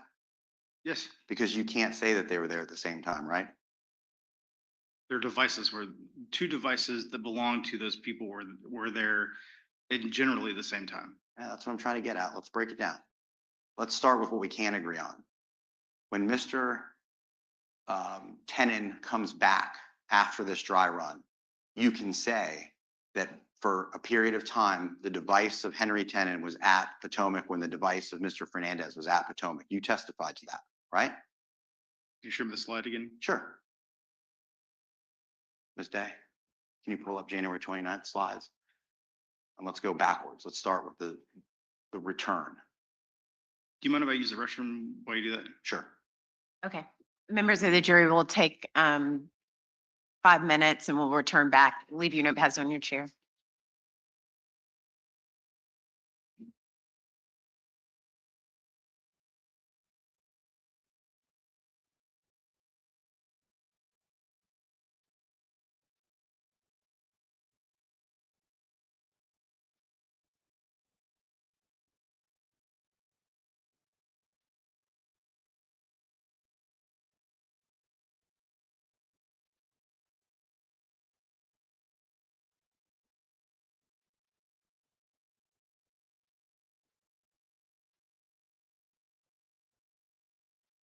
All right, please let the record reflect that the jury has left the courtroom. Same rules apply, detective. Court's in recess. Your Honor, I would like to proffer a recross outside the presence of the jury when Mr. Dreiser's finished. Okay. You mean redirect, redirect, double redirect? Yes. All right. Re-squared. direct. Okay.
for the CRP survey session. Telephone and I phone you went turn off.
Yes, On in here. that would be fine, Judge.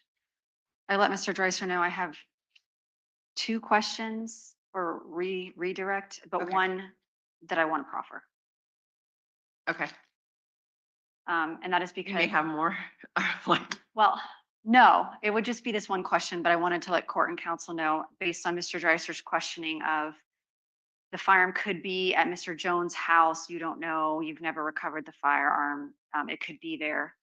okay, I would like to ask Detective Johns, because he's been instructed that we're not bringing in any of Henry Tenon's statements into this trial. okay. So detective, again, a proffer is a situation where the attorneys ask you questions outside the presence of the jury. It's for admissibility purposes only, so you may or may not answer these questions again in front of the jury. You may proceed. Detective Johns, independent of what Mr. Dreiser was asking you about a police report involving the bigger staffs. In February and March of 2023, without saying where you got the information, did you come to learn that the firearm, or as part of your investigation, did you learn that the firearm used in this murder was disposed of in such a way that it was unrecoverable? Yes. So that's what I'd like to ask. Any questions based on that? But no questions for him.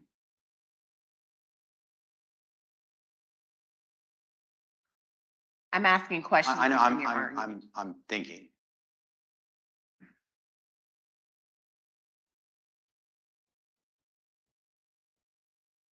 Detective Johns.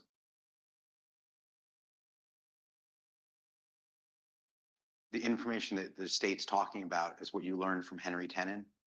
Yes. Okay.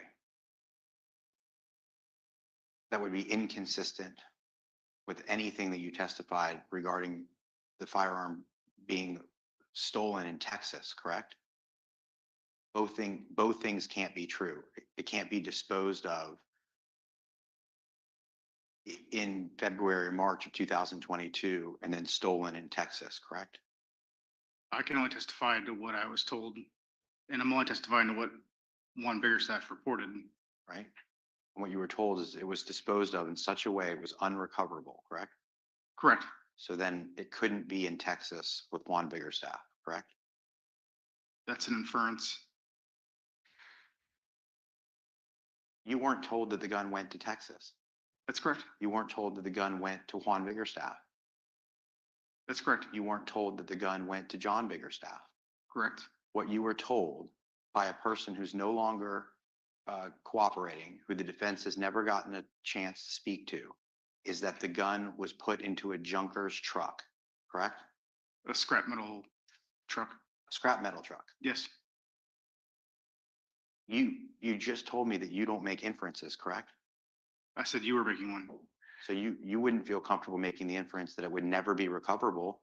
Mr. Tenon never told you it was a scrap truck that could never be recovered, correct? Based on the statement that he was made, I was answering a question, which was that he said it was put to a scrap metal truck. That's it. That's all he told you. He didn't say anything about it being unrecoverable, correct? Correct. You don't know if he put it, you don't even know where in the scrap metal truck he put it, correct? It was in a trailer of a scrap metal truck. You don't know that. He didn't say a trailer. He just said he put it in a scrap metal truck, correct? Correct.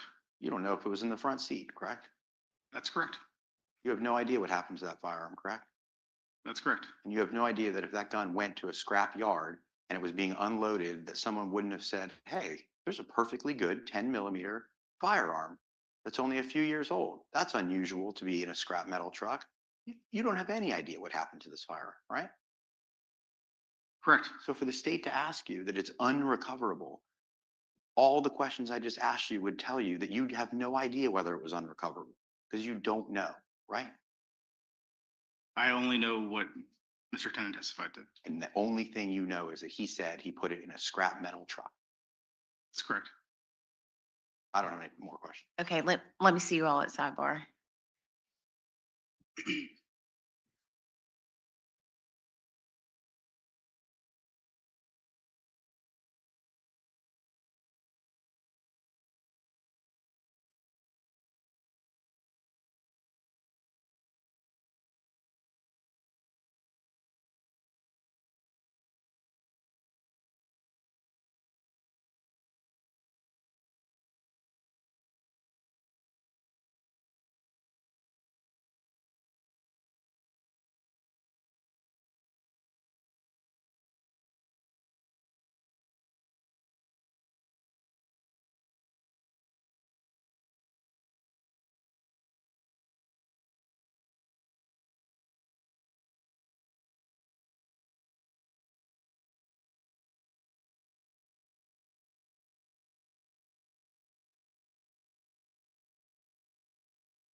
All right, let's bring in the jury.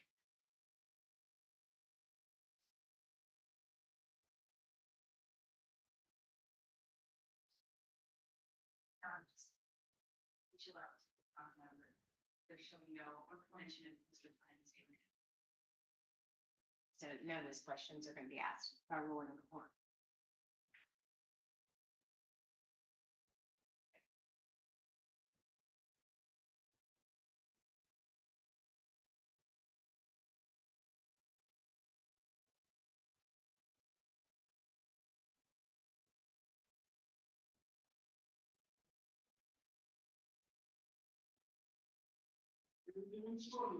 Thank you.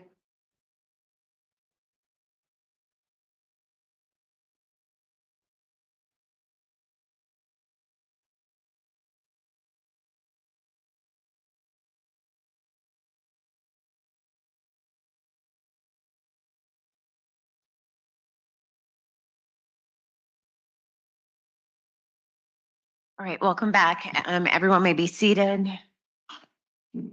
Mr. Dreiser, Detective it- Johns. give the jury just a second. Okay. All right, you may proceed.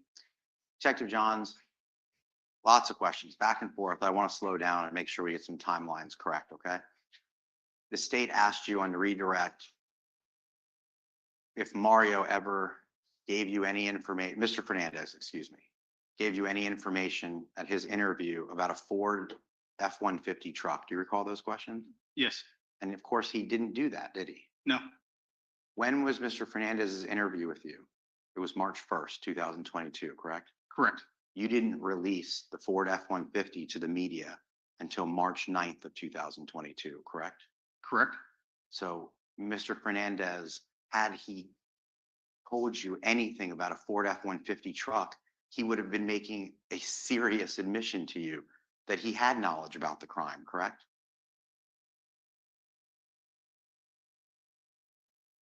I mean, if he It could would have, have been pretty damning if Mr. Fernandez started talking to you about a Ford F-150 truck, two-tone color, driving around Jack's Beach on the night of the homicide, right?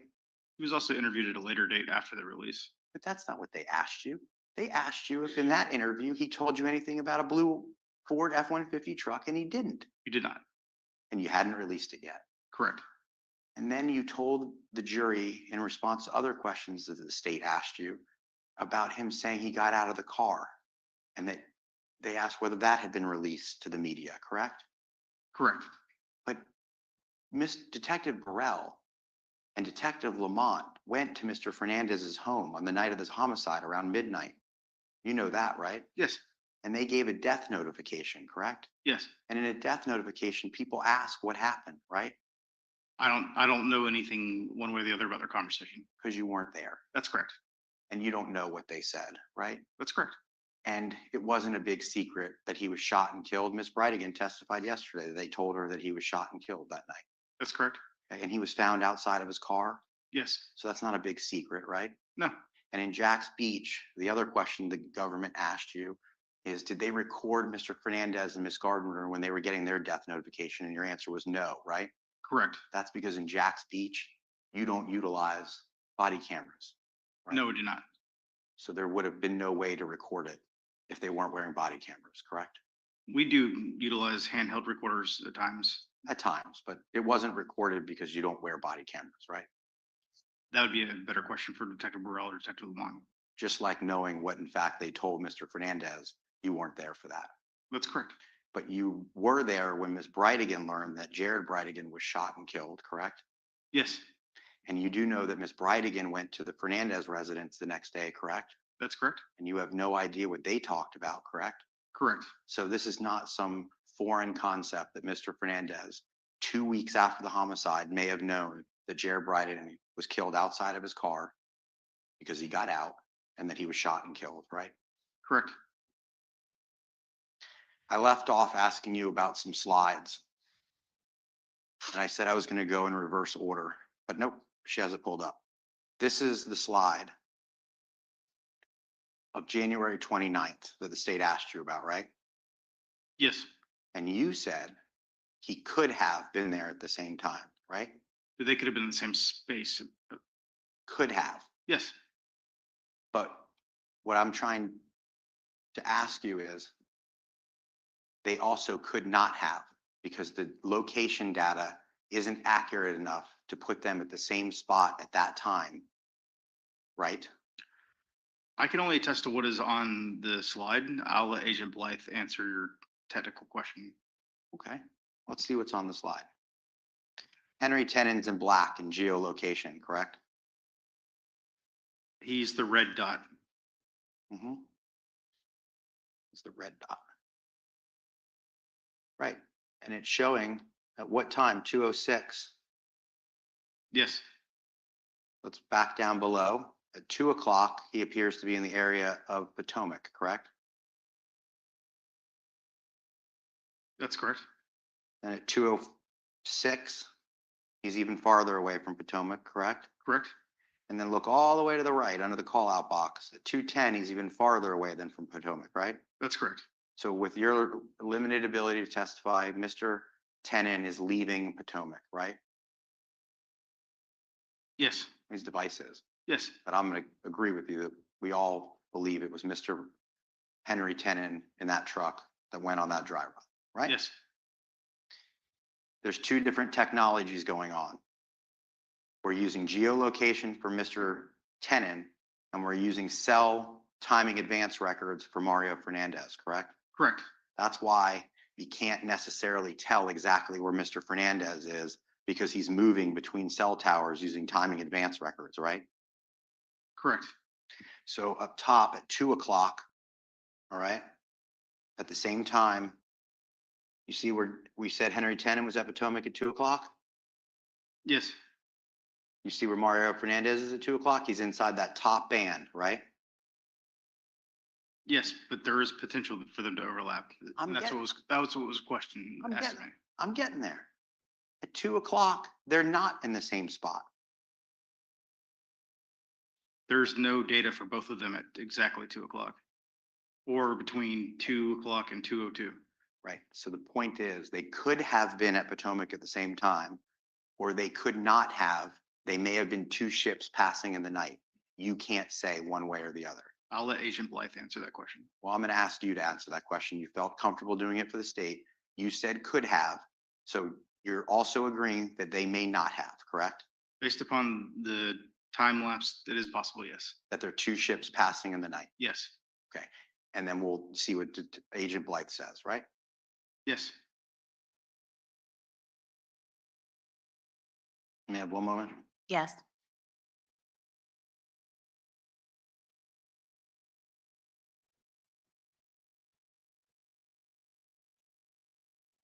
No further questions. All right. Anything further? Yes. I have 4 questions.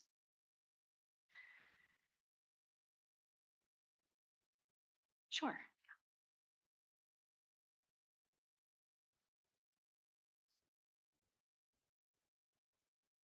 Detective Johns, when I asked you about Mr. Fernandez, you did have an interaction with him after the media release of the truck. In fact, you spoke to him again and took a swab from his cheek on April 15th of 2022.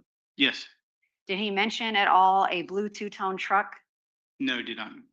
And that had been released in the media for a couple weeks at that point. That's correct.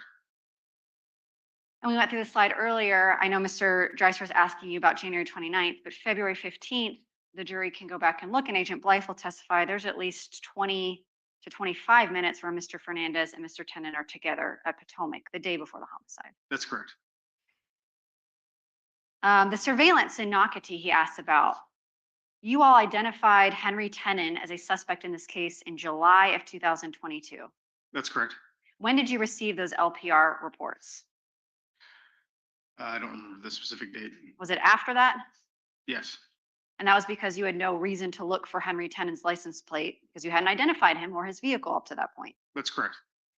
And January 29th through July to August of 2022, is there much chance that businesses are going to have surveillance 6 months later? In your experience, I'm sorry, Go ahead. I'll lay some foundational questions. Obviously, you guys canvassed and collected a ton of surveillance video in this case. Yes, we did. And do you have experience in general, not from this case, but as a patrol officer and as a homicide detective in collecting surveillance cameras, Yes, footage, excuse me? And generally, have you found in your experience that businesses or homes keep archived surveillance footage for that lengthy period of time? generally, no.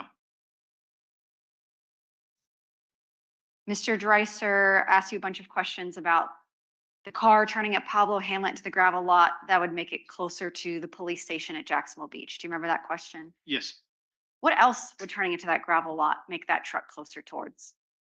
Mr. Fernandez's residence. And then lastly, Mr. Dreiser had asked you about Mr. Tenon being at Marsh Inlet on January 5th because of his cell phone data. And he asked you about the significance of January 5th being towards the beginning of the month, perhaps something to do with rental payments. Does that sound familiar? Yes, During your investigation, did you learn that January 5th, 2022 was a Wednesday date night? I believe so, yes. Thank you, Your Honor. No further questions. Okay, anything further for this witness right now? Okay, okay, detective, you understand what that means? Yes, ma'am. Okay, thank you. You can step down.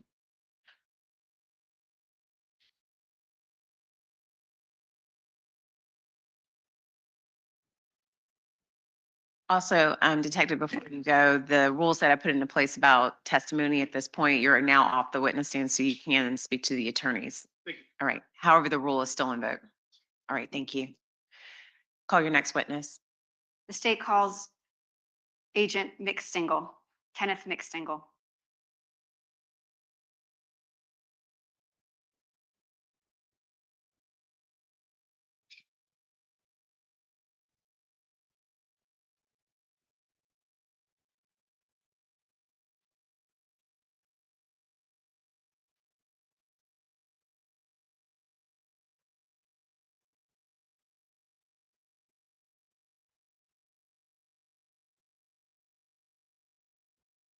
Good morning.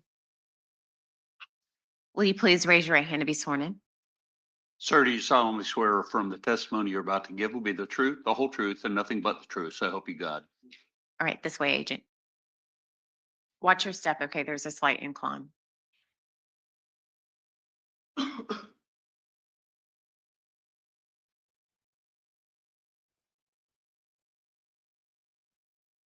may proceed. Thank you, Your Honor.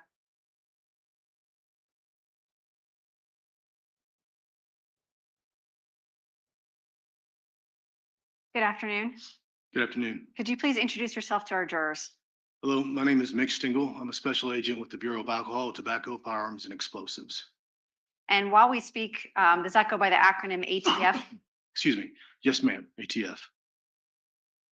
Agent Stengel, can you please give the jury a brief background into your educational experience, training and experience? Yes, ma'am. Well, I've been an ATF agent beginning in 2008, so approximately over 18 years. Prior to that, I was a probation and parole officer in Louisville, Kentucky. I attended the Federal Law Enforcement Training Center, where I did a approximate 3-month criminal investigating training program there with an additional special agent basic training program of about 3.5 months. And that was up in Brunswick, Georgia. What's your current position with the ATF? I'm a firearms instructor for ATF at the Federal Law Enforcement Training Center. And if the jury's not familiar, can you describe what the ATF is? What organization, under what jurisdiction you operate? Yes, ma'am. So we are under the Department of Justice. Our primary focus is violations of state and federal laws involving firearms crimes. So we will investigate armed drug trafficking, we'll assist with murders, pretty much any type of armed violent crime we like to assist our state and local partners with. And where is ATF headquarters located? Washington, D.C. And what's your chain of command within ATF? Currently, with my current chain of command is my branch chief, followed by our assistant special agent in charge, and then our special agent in charge. Then we have a deputy area director, and then our director. And then does your director answer to the President of the United States? Yes, ma'am. What made you want to join the ATF? I realized early on I wanted to be in law enforcement. I wanted to be able to investigate crimes, and I thought about just doing in my local city where I grew up. But then I kind of realized that I would like the opportunity that if my investigation took me elsewhere, I might be able to follow it, and it give me more, give me a greater ability to follow the investigation. Within ATF, prior to being a firearms instructor, what other positions did you hold? I was a special agent, just I was a criminal investigator, so I would just investigate crimes or violations of federal and state law. So a special agent is akin to a detective within the federal Yes, ma'am. agency. How are cases assigned, or how do you become involved in cases as an ATF agent that are not originating under federal jurisdiction? Okay. We always try to work well with our state and local partners. So if we have, we know a detective working something, we'll offer our services, whether it be manpower, resource, any resource we can provide. And currently you're a firearms instructor with ATF. Yes, ma'am. How long have you been a firearms instructor? Approximately 2 years. Well, is my sole responsibility, 2 years. Other than that, I've received training since 2017.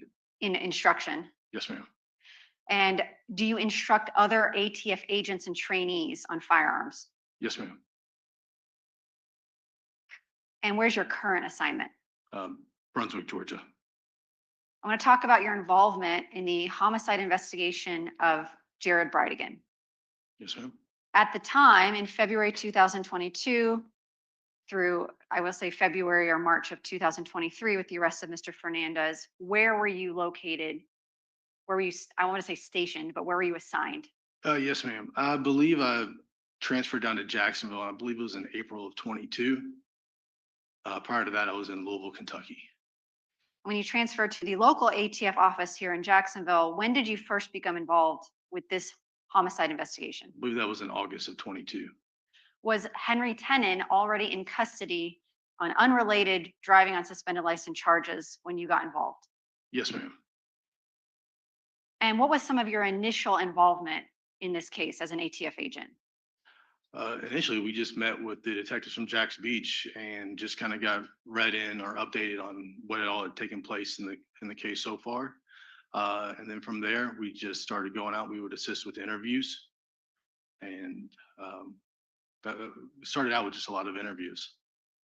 I'm going to ask you a couple questions about some of the work you did in this case. Did you participate in a search warrant of 5239 Potomac Avenue on October 6th of 2022? Yes, ma'am. We've heard a lot about that from other officers. Did you also participate in the recovery of a blue two-toned Ford F-150 on October 14th of 2022? Yes, ma'am. And was that at 1705 University Street? Yes, ma'am. I'm going to show you some photographs. Can you verify for me that you can see them on that screen? Yes. They haven't come up yet. Sorry. I have a thumbs up from the jury. Let me see if I can do this. No, sorry. Touch your screen and see if that helps. I drew a line. No, ma'am. Sorry. Now I have something. All right. Yes. I'm showing you what's been marked and entered into evidence of State's Exhibit 130. Can you tell the jury what we're looking at here? That would be the residence located at 1705 University Street. Okay, State's 131. Same residence, just picture looks like it was taken from either the sidewalk or the street. And in the back left corner is the blue two-tone Ford F-150. When you joined the investigation in August of 2022, Mr. Tenon was already in custody. What was the main focus of that investigation at that point? We spent a lot of time trying to find that truck. And did members of ATF eventually, using financial transaction records and cellular location data, zero in on the neighborhood where University Street is? Yes, ma'am. Can you describe for the jury, once you got a general area, how you all located the truck in this specific home? Utilizing the Google location data, we drove to the area 1705. And once we essentially arrived at the residence, there we were able to see the truck from the street. And in this photo, State's 131, is that fairly and accurately depict how the truck looked when you first arrived on October 14th, 2022? Yes, ma'am. Was the truck parked in the yard clearly visible from the street? Yes, ma'am. Was it covered up in any manner? No. Did you, or rather, did you assist in securing the scene while awaiting a search warrant from Jacks Beach Police Department? Yes, I did. Did you ultimately need a search warrant to enter that property? We initially received consent for the yard and, but we ended up getting a search warrant regardless. Was there a resident at this home? Yes, ma'am. And who was that? Jimmy Jones? And did you kind of take the lead on speaking with Mr. Jones? Yes, I spoke with Mrs. Jones. And did he have any problem with you all coming onto his property and looking at the truck? No issues, ma'am. Was he cooperative with your investigation? Very cooperative. Yes, ma'am. All right, State's Exhibit 132. I'm going to say, describe these for the record. This is the left side of the house and the back of the truck. State's 133. We see the back of the truck. State's 134. Was this license plate number verified on scene as matching the license plate number of the vehicle you were looking for, which was Mr. Tenon's father's vehicle? Yes, ma'am. State's 135, we see the passenger side of that vehicle. And we see the tires Yes, ma'am. in State's 136. In State's 137, front passenger headlight of the vehicle. State's 138, front driver headlight of the vehicle. State's 139, driver's side. State's 140, tires on the driver's side. State's 141, we see the bed of the vehicle. Was anything of evidentiary value found in the bed itself when you were on scene? I don't believe so. Was the truck sealed, meaning taped and towed to be processed at the Jacksonville Beach Police Department? Yes, ma'am. And is that what we're looking at here in 142, these little evidence stickers showing it sealed? On the door, yes, ma'am. Same thing on State's 143? Yes, ma'am.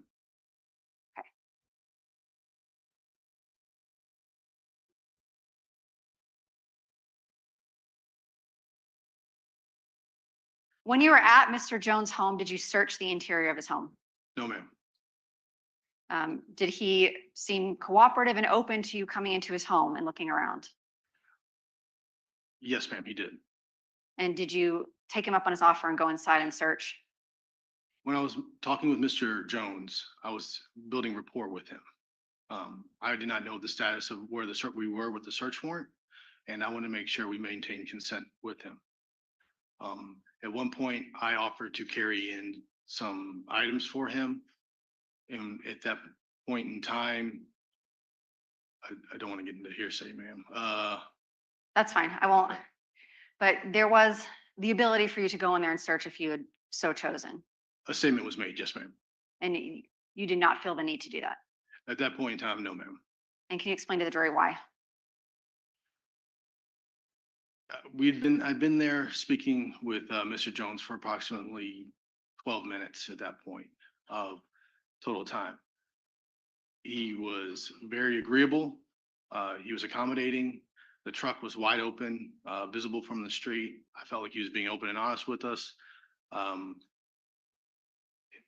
Yeah, just at that point in time, we had never even heard the name. I had never even heard the name Jimmy Jones. It was the first time he had come up in our investigation, and we were really focused on the truck at that point in time. Following the recovery of the vehicle, I want to ask you about ATF's involvement with a man named John Biggerstaff. Yes, ma'am. Did you have any role in investigating John Biggerstaff? Yes, ma'am. And what was that involvement? There was an interview that me and Agent Simmons conducted with Mr. Biggerstaff. There was also, during the course of our investigation, we learned that he was on pretrial release on a federal case. And as part of his pretrial release, he had to create an inventory of all the firearms that he possessed. So when you're investigating Mr. Biggerstaff, did you and Agent Simmons obtain documents from the federal government showing that Mr. Biggerstaff had in fact purchased a 10mm Glock firearm and had filled out a federal firearms inventory as part of his release back in his felony case? Yes, ma'am. Judge, may I approach the witness? Yes.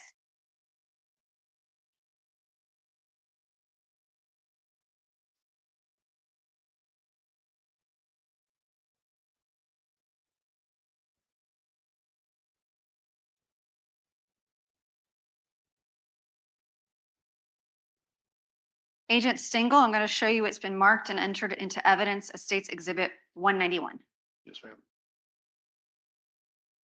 Take your time and look at that.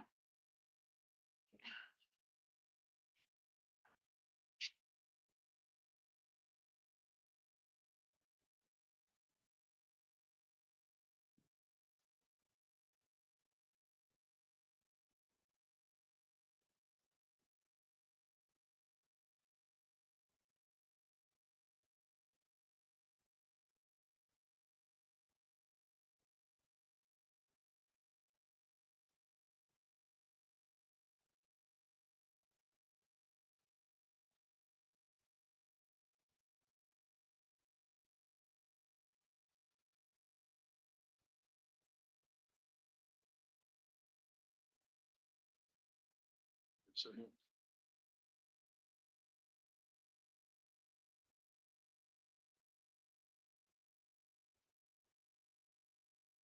okay. Do you recognize these documents? Yes, ma'am. And what are these?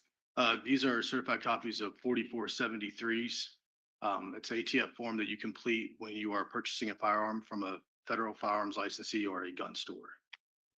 And within those FFL E-Trace purchase records from the federal government, first of all, do they belong to John Biggerstaff?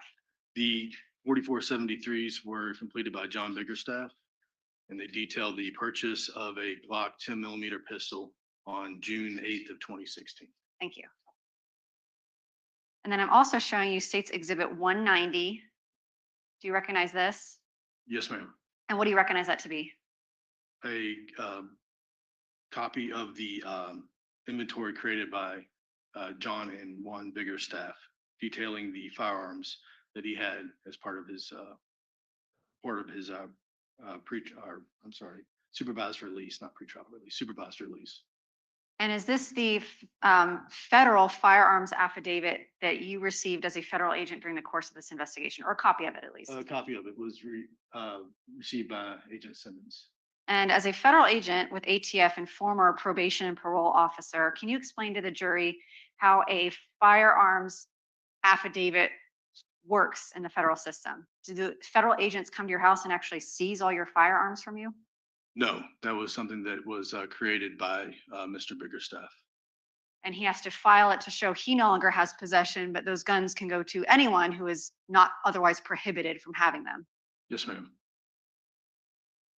When did you and Agent Simmons interview Mr. Biggerstaff? I'd have to check the actual date. May I refer to my notes? Yes.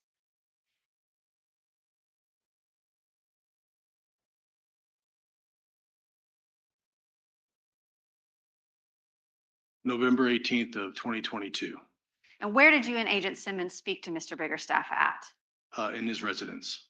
When you were at his residence, did you see any items that you would consider to be accessories for firearms, ammunition, or other weapons?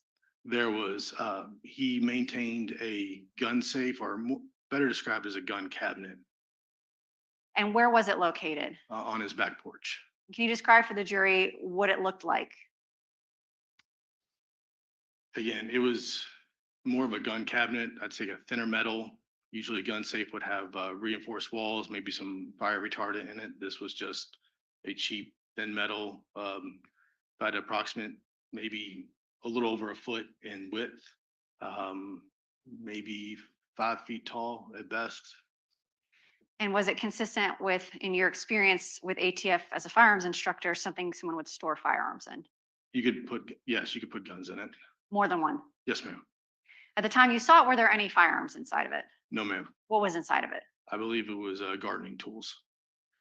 And was it appear new and in good condition, or how did it appear to you? I don't believe it locked anymore. It looked pretty beat up.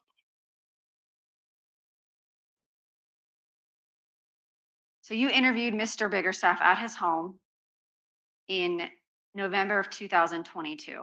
Yes, ma'am. Was this part of your efforts with ATF to locate the 10mm firearm, or that you believe to be involved in the homicide? Yes, ma'am. And during your investigation and your conversations with Mr. Biggerstaff, was he ever able to provide you physically with a 10mm firearm? No, ma'am. Was he ever able to direct you to a witness that could provide you with that 10mm firearm? direct me towards a witness. I believe they went in the direction of interviewing his son, Juan Biggerstaff. And did you interview I'm sorry, I'm gonna have to use their full name so we can differentiate on the record. Mr. Juan Biggerstaff, did you and Agent Simmons and other members of the team Mhm. speak with Mr. Juan Biggerstaff? Yes, but initially, so did our counterparts in Dallas. ATF agents in Dallas also interviewed Mr. Juan Biggerstaff. And why is it that you had counterparts within ATF interview him? Was he local or was he out of state? He was living in Texas at the time. Mr. Juan Biggerstaff. Mr. Juan Biggerstaff, yeah. How was he employed in Texas? He was a police officer. I believe it was the Irvington Police Department. And ATF agents went and spoke to him Yes, at his job in Texas. yes, ma'am. At some point after agents had spoken to Juan Biggerstaff and you and Agent Simmons spoke to John Biggerstaff, did you have the opportunity yourself to speak with Juan Biggerstaff? Yes, ma'am. And when did you speak with him? I believe we spoke with him in December of 22 when he came into the state attorney's office while he was in town on a trip.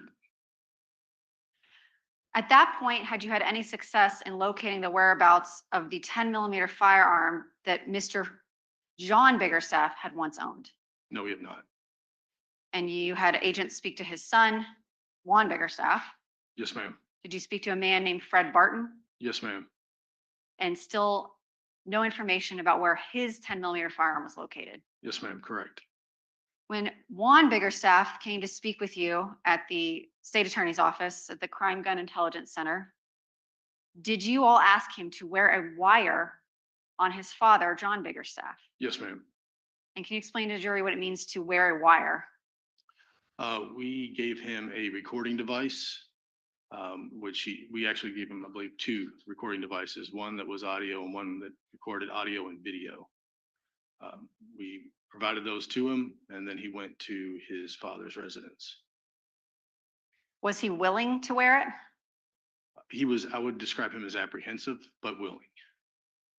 And at the time that you asked him to do this, was he still employed as a police officer with the Irving Police Department in Texas? I believe so. Did you give him instructions on how he should conduct this conversation and how to work the equipment itself? I believe we did. We would have told him how to work the equipment. I didn't personally give him instruction on what to talk about, but the point of the conversation was to try to ascertain the location of the Glock pistol, the 10mm. Did you all ensure that Juan Biggerstaff could not contact his father before he actually met up with him in person while he was wired up? I believe we did. Once he went to his father's house and had a conversation with him, did you review the contents of the wire recording? Yes. Were there portions of the audio missing from that recording? Yes, ma'am. From that conversation, did it appear to be, well, what was the tone of the conversation without saying what was said? Right.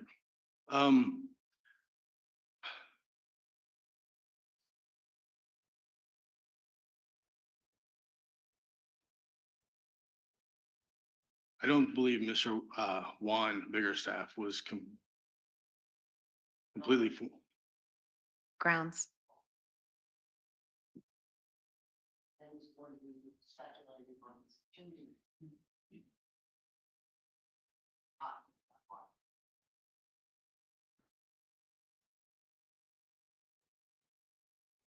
So as to the speculation, I'm gonna ask that you just rephrase that it has to Sure. be his own personal knowledge, and I'll overrule the other.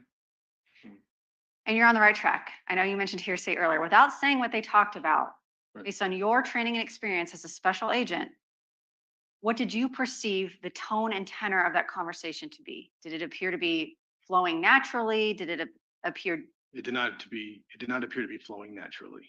what do you mean by that? Again, without saying what they said Yes, to ma'am. you.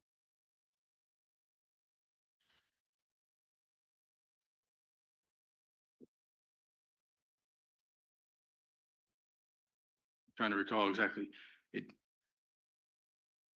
It just did not seem natural. I know I'm repeating myself. I apologize.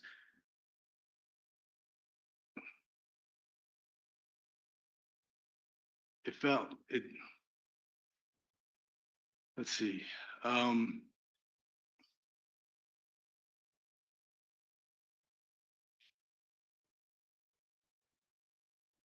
conversation presented itself as if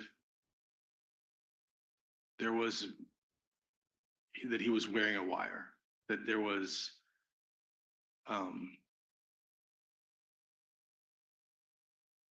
it was hesitant. Okay.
You may proceed.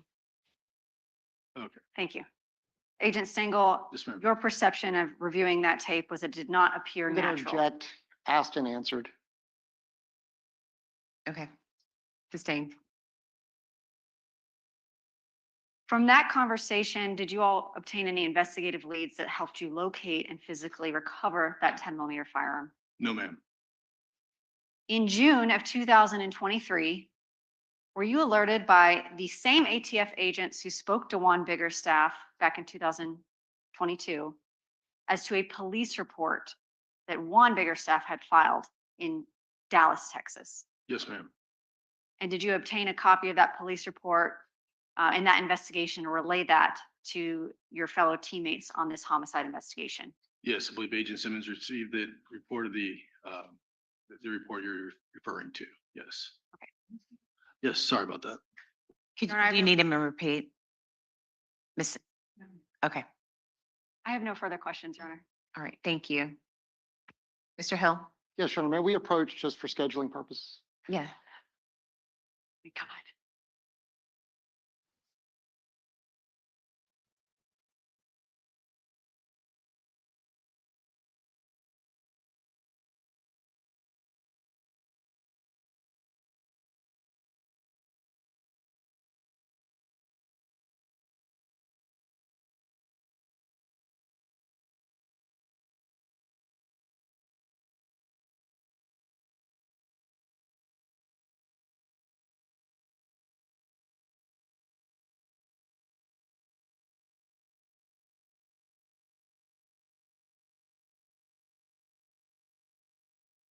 All right, Agent.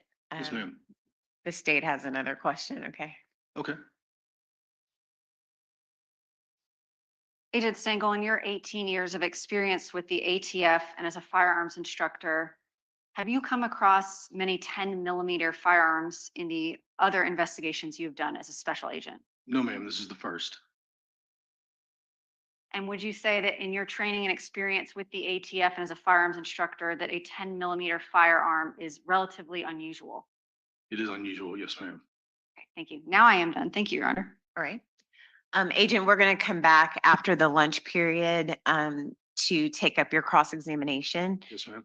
What I'm going to instruct that you can leave in just a moment, but you are still considered to be on the witness stand and you should not discuss your testimony with anyone, and that's including the lawyers. Do you understand this court's instruction? Yes, ma'am. All right, thank you. You can be excused for the lunch period. Members of the jury, I have an unrelated hearing that I have to have in a separate case, so I need to kind of expand or lengthen. You can go ahead, it's fine.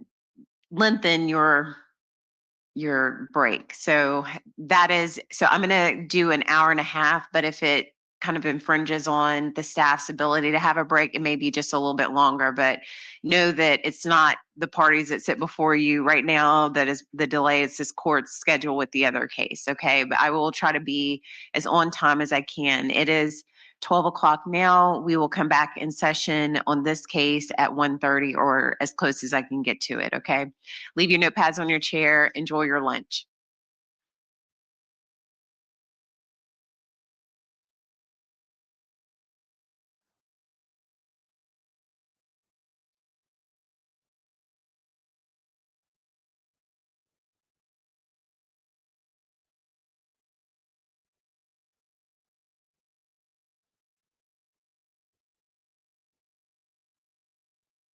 All right, please let the record reflect that the jury has left the courtroom. This court will be in recess to set up the jurors' lunch. We will not start the Gardner hearing until the jurors have crossed over to the other jury room. So court's in recess until that process is taken place.